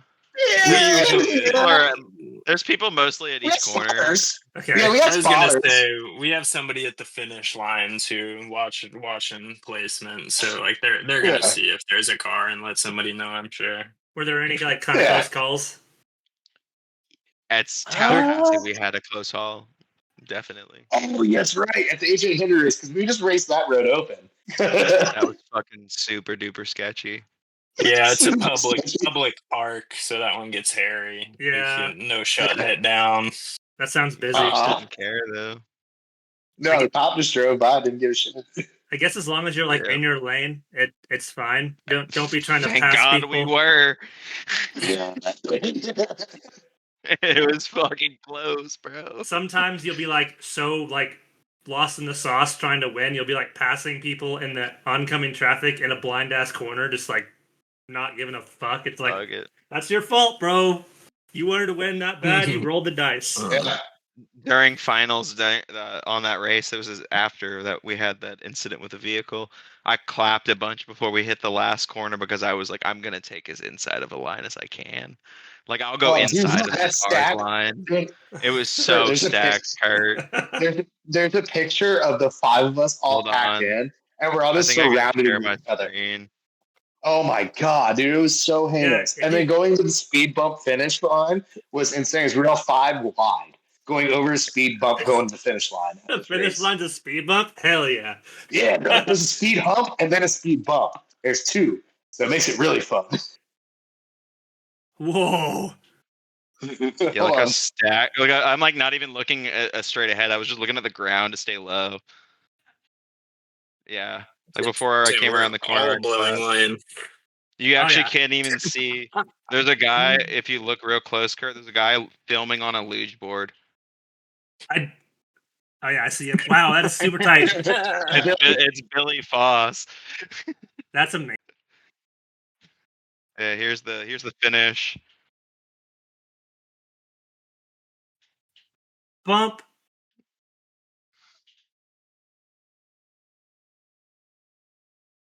Like literally photo finish of the like 2 through 5. Dude, who won? Yep, who crazy. won first? I was in front. Jacob got it.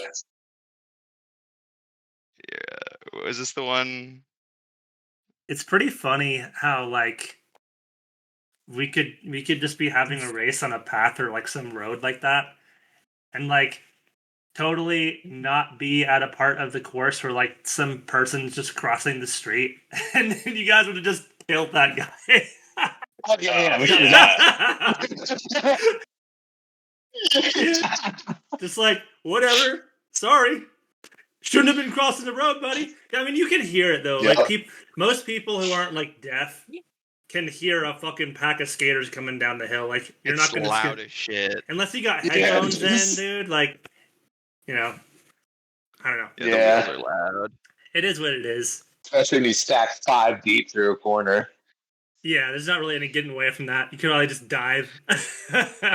Yeah, that might have been like the most stacked heat of the year, though. That was really tight. Oh yeah, that was the like, most heinous. It was shoulder to shoulder. Like we literally were bumping off each other going to the speed bump. This is like where it gets really good. You can see how close everyone is.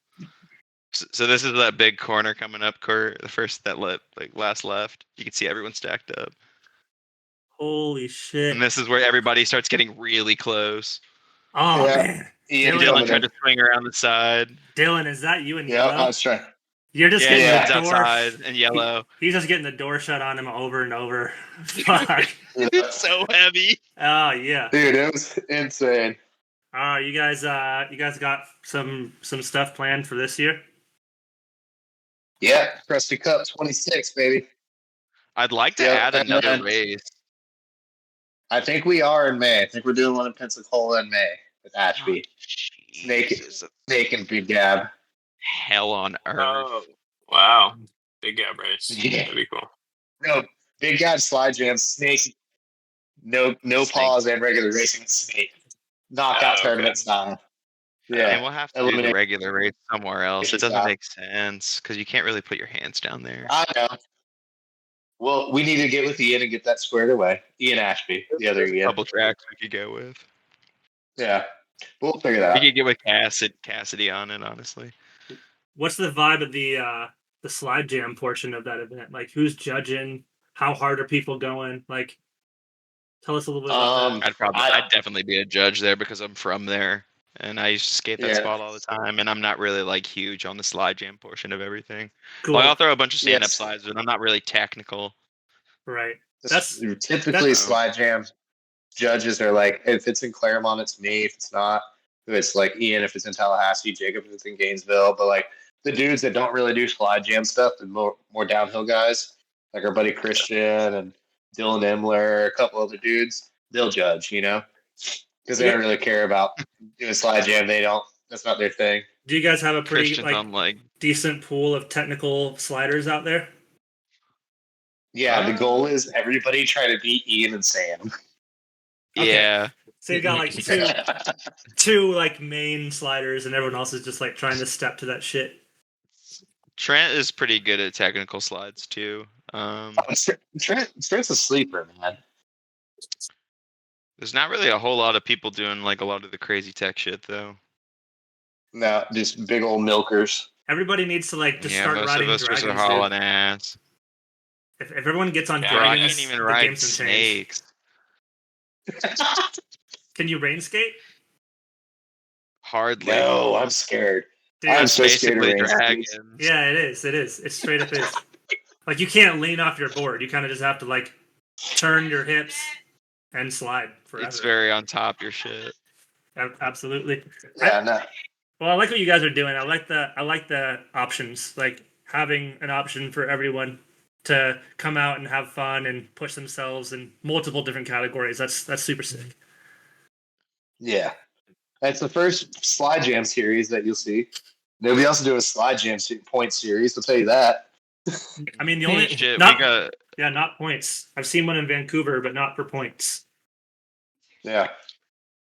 we got someone that's coming up in the scene right now that's in his 50s and he's actually starting a shop in Florida online and everything. I'm sure you've heard of him. Divergent Skate Scott. Scott. Yeah. He Divergent actually just skate. learned his first few slides this week.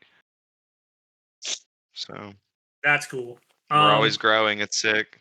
We gotta Got the victory royale. let's kind of finish this thing up here. We'll start Yeah, Kinda polish start- it up. start by saying you guys are doing like annual trips to like Tennessee and Asheville and Georgia and Puerto Rico and trying to bring everyone along. That's huge. How do you guys fund these trips? Like, how do you guys get to make sure everyone can go? It's tough. Yeah. Sometimes I mean, there's some fronting involved. yeah, sometimes fronting. Like I make shirts every once in a while and sell shirts and like koozies and stuff like that, and all the profit I put towards like skate trips, That's one thing I do. I remember 2 years ago, last year, 2 years ago, paid for part of the B&B. It helped with a Tennessee trip one time. Helped Brandon get out to Puerto Rico. Hell yeah. So yeah, stuff like that, and just like helping each other out. You know what I mean? Like front each other. Like it's all good. We all got jobs. We all work. We're all homies. We always got each other's back, and we'd all rather skate with our friends anyway. You know what I mean? It's not fun unless you're skating with your friends. And if friends can't go, then what the fuck is the point? Right. Yeah. What's the point of going on a trip by yourself since none of your friends could afford it? Right. Exactly. So yeah, no. I mean, that's what I'm saying. Like we're all tight knit. We're all like a family. We all take care of each other, help each other out wherever we can. That's good to hear. Even just in basic everyday life, you know what I mean? Not just skating. Yeah. It's like more than just skaters supporting skaters. It's like socialism, borderline socialism. Yeah. Homies helping homies. Sure. Homies help homies. Yeah. That's facts. It's a crusty family. That's right. Okay. There's many a times I've called Ian for help with my air conditioning unit. Dude, I've called you for AC help before. Start sending invoices. Yeah, bro. What the fuck? Hey, bro, I'll fill him out, bro. I got you. I know you take Venmo or like QPs of mushrooms. Buy your boys. Yeah, buy your boy some mushrooms or like some fucking some good trucks. I don't know what he's skating now, but hey, AC unit repair for some eras. It's not a bad deal. He hates Eras. He just wants Paris trucks. He would just sell them. Go wrong. He'd get 5 Harris's. Hey, He'd sell his Eras to buy Harris's. That's amazing. Coming up on $300 real quick. Do you feel like the natural progression of your guys' like your guys' building of the scene is going to start pushing more towards like getting people into it from outside the scene, like whether that's colleges or just like group meetups or like I don't know, are you guys kind of like we've built our crew, we've built our family, we're good, we don't need more? Where are you guys kind of at that now? I mean, I would like to get new people, and it's just we haven't figured out how to do that exactly. Well, you're throwing events. You're throwing a lot of events. I have 3 people that I've been skating with that are my mentor that I hang out with. Her children just started skateboarding, and all 3 of her boys just got longboards. So I've been teaching them how to do a good bit of it, and 2 of them want to get into downhill. So that's cool. Hell yeah! And they live right by me. They live like 7 minutes down the street. I think that's what you need those wheels for. That's why I got that big bamboo. I don't think you were there, Dylan. No, I got this big ass bamboo Sector 9 from Claremont the other day, and I gave it to one of them because he only had a skateboard, and so now he's got this big longboard. He's only 14. Dude. Can you imagine, dude? Can you imagine being like a little kid and someone just giving you a board for free? Like, if that shit would have happened to me back in the day, I would have my mind fucking blown. Like, what? You're just giving me a longboard? What the fuck? It's a sweet setup, dude. They're brand new Randall 180s with like the cone bushings, and it's like a 42-inch bamboo pintail. Yeah, I did a that can be life changing, giving somebody a setup and getting them into skating. Yeah, it's crazy because like you never really think about it. Like I was doing a longboarding class for Parks and Rec, and like the last day of class, only 2 kids showed up, and I was like, "Here, I'm gonna give you this dervish with like brand new wheels and brand new trucks." And then I saw this other girl, and I was like, "Here, I'm gonna give you wheels." And like at the time, they were just like, "Why?" And like, just let it sink in and don't worry about it. Just like, you never know, dude. That might have fucking blown their mind. They might be like shredding them by now, but we'll never know. Yeah, I'll never know. For sure. That's the Circle of Rice, by the way. If you guys aren't aware of the nomenclature of what you guys are doing, it's called the Circle of Rice. Like you give something, that's pretty cool. You give someone something because they're shredding, like no other reason, not expecting anything in return. Just like, here, skate this, and they do. Bro, and I know we don't have a lot of time left, but that actually just happened. So there's this guy that's randomly. So I work at UF, I work at the college campus. And there was this guy that I met, and he was riding his board, and we were getting to talking about it a little bit, and he was like, "Yeah, we should skate sometime." And then he messaged me on Teams. He's like, "Yeah, I broke my skateboard, so I can't skate anymore." And I had an old Comet. I had a few old Comet Ethos laying around, so I gave him one. I was like, "Here, just like borrow this indefinitely. Like you don't need to pay me anything. Just don't ever give it away. And if you break it, just give it back." And so now he's got that, and he's been skating like every day on it, and he's so grateful for it. Well, dude, I'm sure that you've got shit handed to you before. And that's why you hand shit away. Always pay it forward, man. Exactly. Like, if you've never got a free set of wheels or never got a board or never got a set of trucks, you're probably not going to be like, here, take one of my prized possessions to somebody, unless you're like that kind of person. And if you are, then by all means, like, rise up. Yeah, I'm really grateful for all the connections that Dillon has made with these sponsors because they've been giving us like an atrocious amount of gear. I'm not even gonna lie. Like it's more gear than I've ever seen. Like as far as like giveaways for prizes, like I mean, I remember there was one prize pool. I think we gave away too much shit because we didn't have like as much good stuff the next time around. We had like 3 or 4 decks we gave away, multiple sets of trucks, sets of wheels. Like it was tight. Like the stoke was high. Do you guys ever think like? Do you guys ever feel like, you could do more for sponsors to like help them out, like whether that's like making a video of all the people getting that shit, or like people who get shit from them riding their shit and tearing up on it and like putting a video out for them sponsors? Yeah, but that's a really good idea. I like that. I mean, all I can say is keep your eyes peeled. That's a good idea. Keep your eyes peeled. There's some things in the works. There's to keep your eyes peeled. Yeah, we always take our grateful recipient pictures, though. We got to get a picture of all the prize winners every time. Yep. It helps. That's right. Yeah. Despite how vulgar they might be.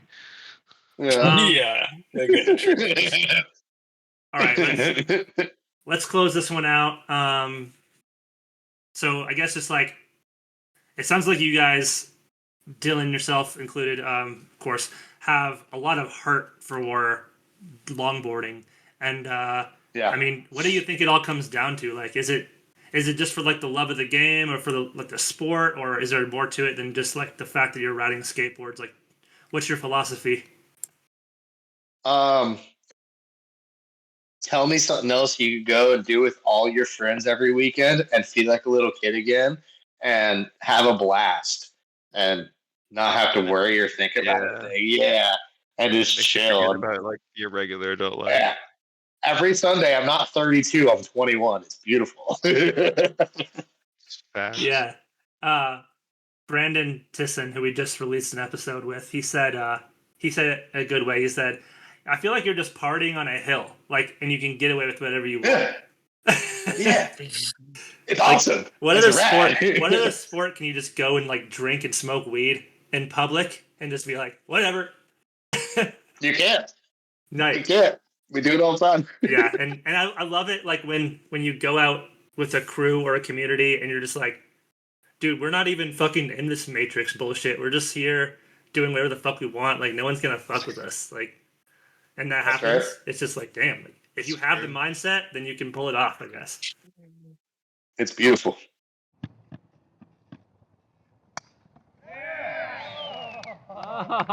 Break. Give me a break. Break me off a piece of that. Break that trick. This is a segment called Break That Trick.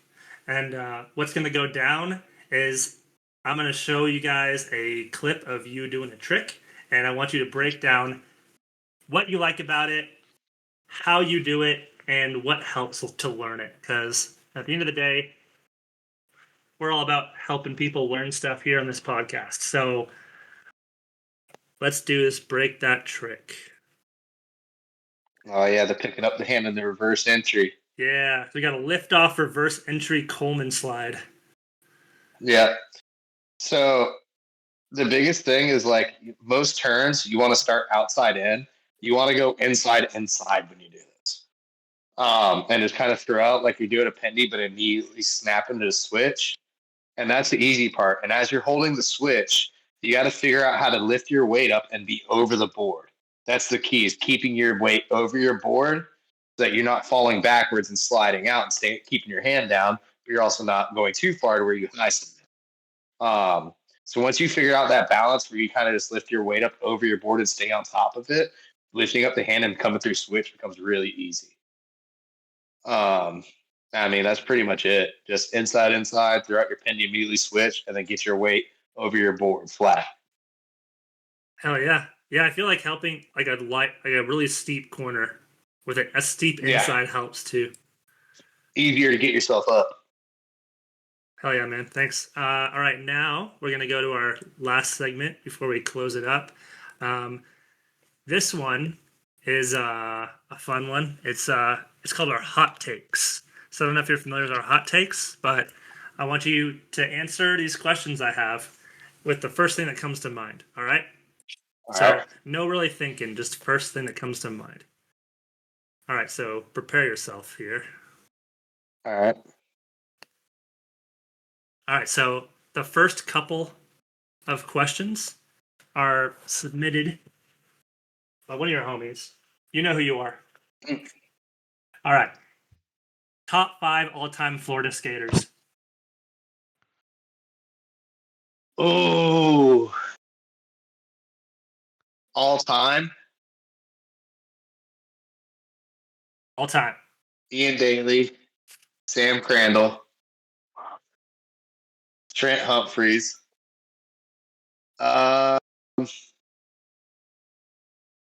Justin Wright, and Barney Lascola when he was in his prime. Holy shit, that's so true. Yo, straight up. Lascola in his prime when he was going to switch toes on Colts. So true. All right. Who is your most influential skater for you personally?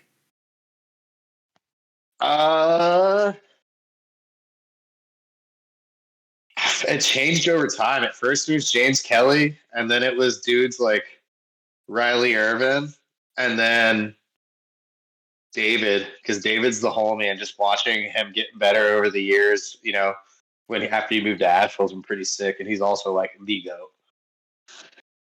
Hell yeah. Shout out Boobs. What is your top speed?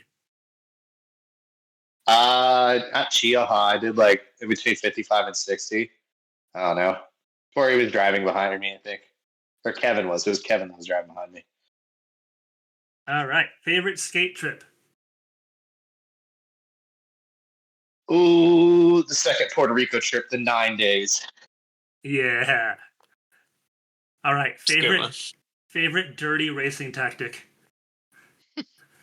The fake speed wob. Yeah. Hell yeah. All right. Toe side or heel side slide? Toe side. They Ramps. look so much fucking cooler. It's true. Ramps or rails?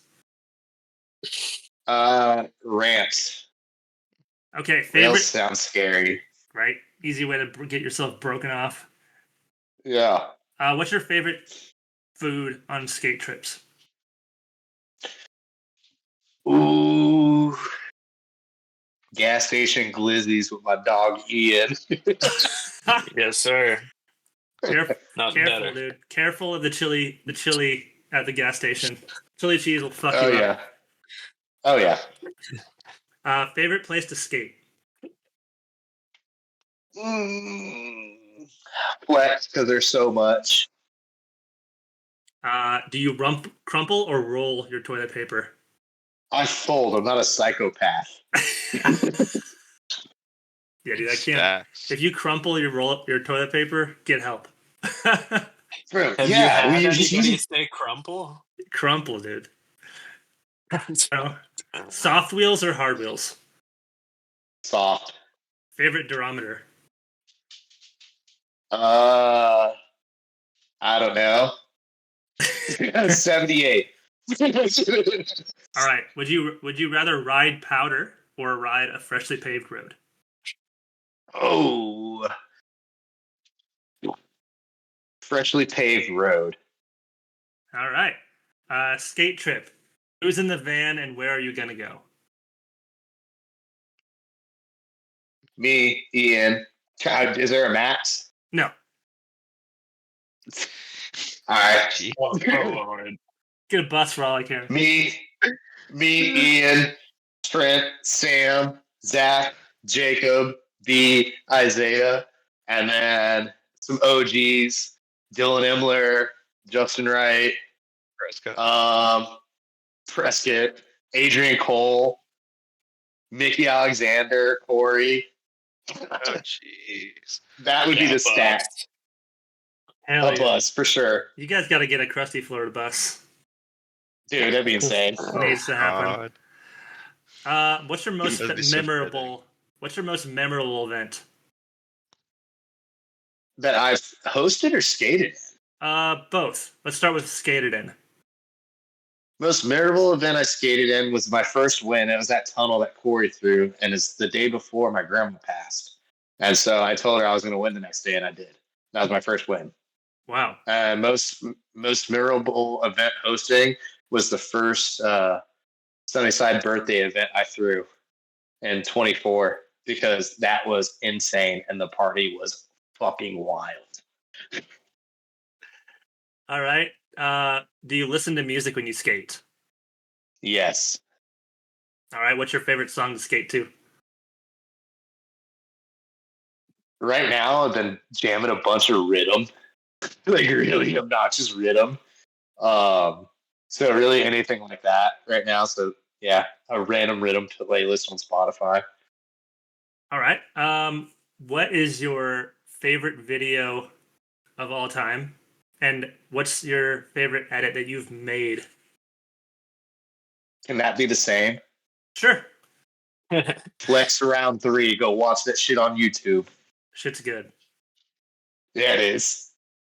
All right. If you had to pick one to do for the rest of your life and only one, what would it be? Surfing, skating, or snowboarding? Skating. Hell yeah. That is the right answer. If you could Yes. skate with any skater, dead or alive, who would it be? Fuck.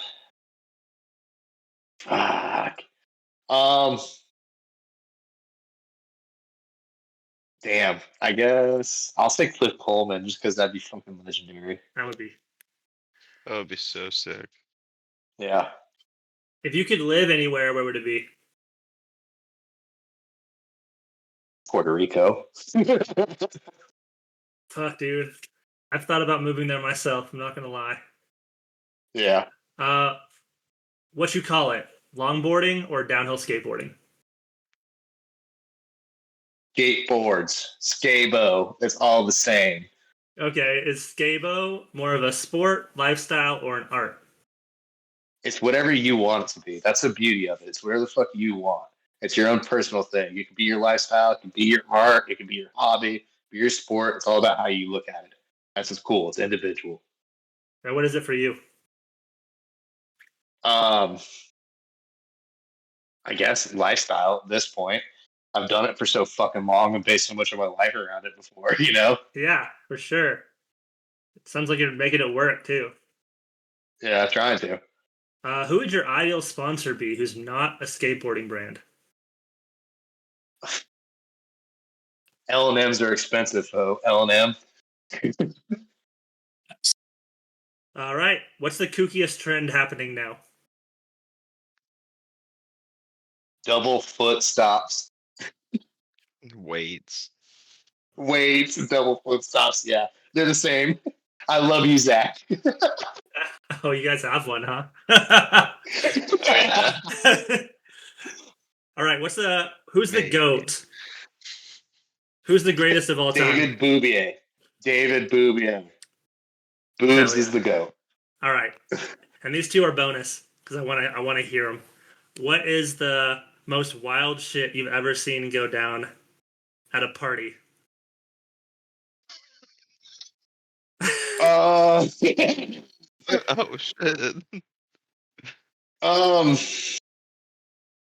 I've seen a ping pong ball come out of somewhere it's not supposed to. It's a good one. All right. And then what is the most badass like battle or skateboarding related fight you've seen go down? And where was it and who won? Or just what was the act?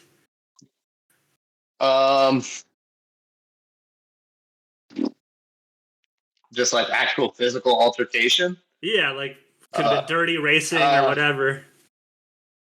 I don't know. I cussed out Daniel Meyer one time. Someone's got to do it. Kansas Sam and John fist fighting. Oh my god, yeah. I forgot about that. Well, hell yeah, man. It was the event flyer. Was Yep, it? that's right. It might as well Yeah. be, dude. Yes. 2 years ago, yeah. Someone film that shit, make a flyer. All right, before we go, Yep. any shout outs, places where people can follow you, anything like that you want to shout out? Follow Crusty Floridian's Instagram and YouTube. Shout out Daddy Dave and Kevin Reimer, Liam, the Riptide guys, all the sponsors that make what we do possible. Shout out all the homies. You know, Jacob and Ian for being here, Zach and Trent from keeping me sane, and keep me skating all the time. And then everybody for everywhere we travel to that always supports us and invites us out and wants to hang out with us, you know? Shout out to everybody. Shout out to skateboarding. Should save my life multiple times. Hell yeah.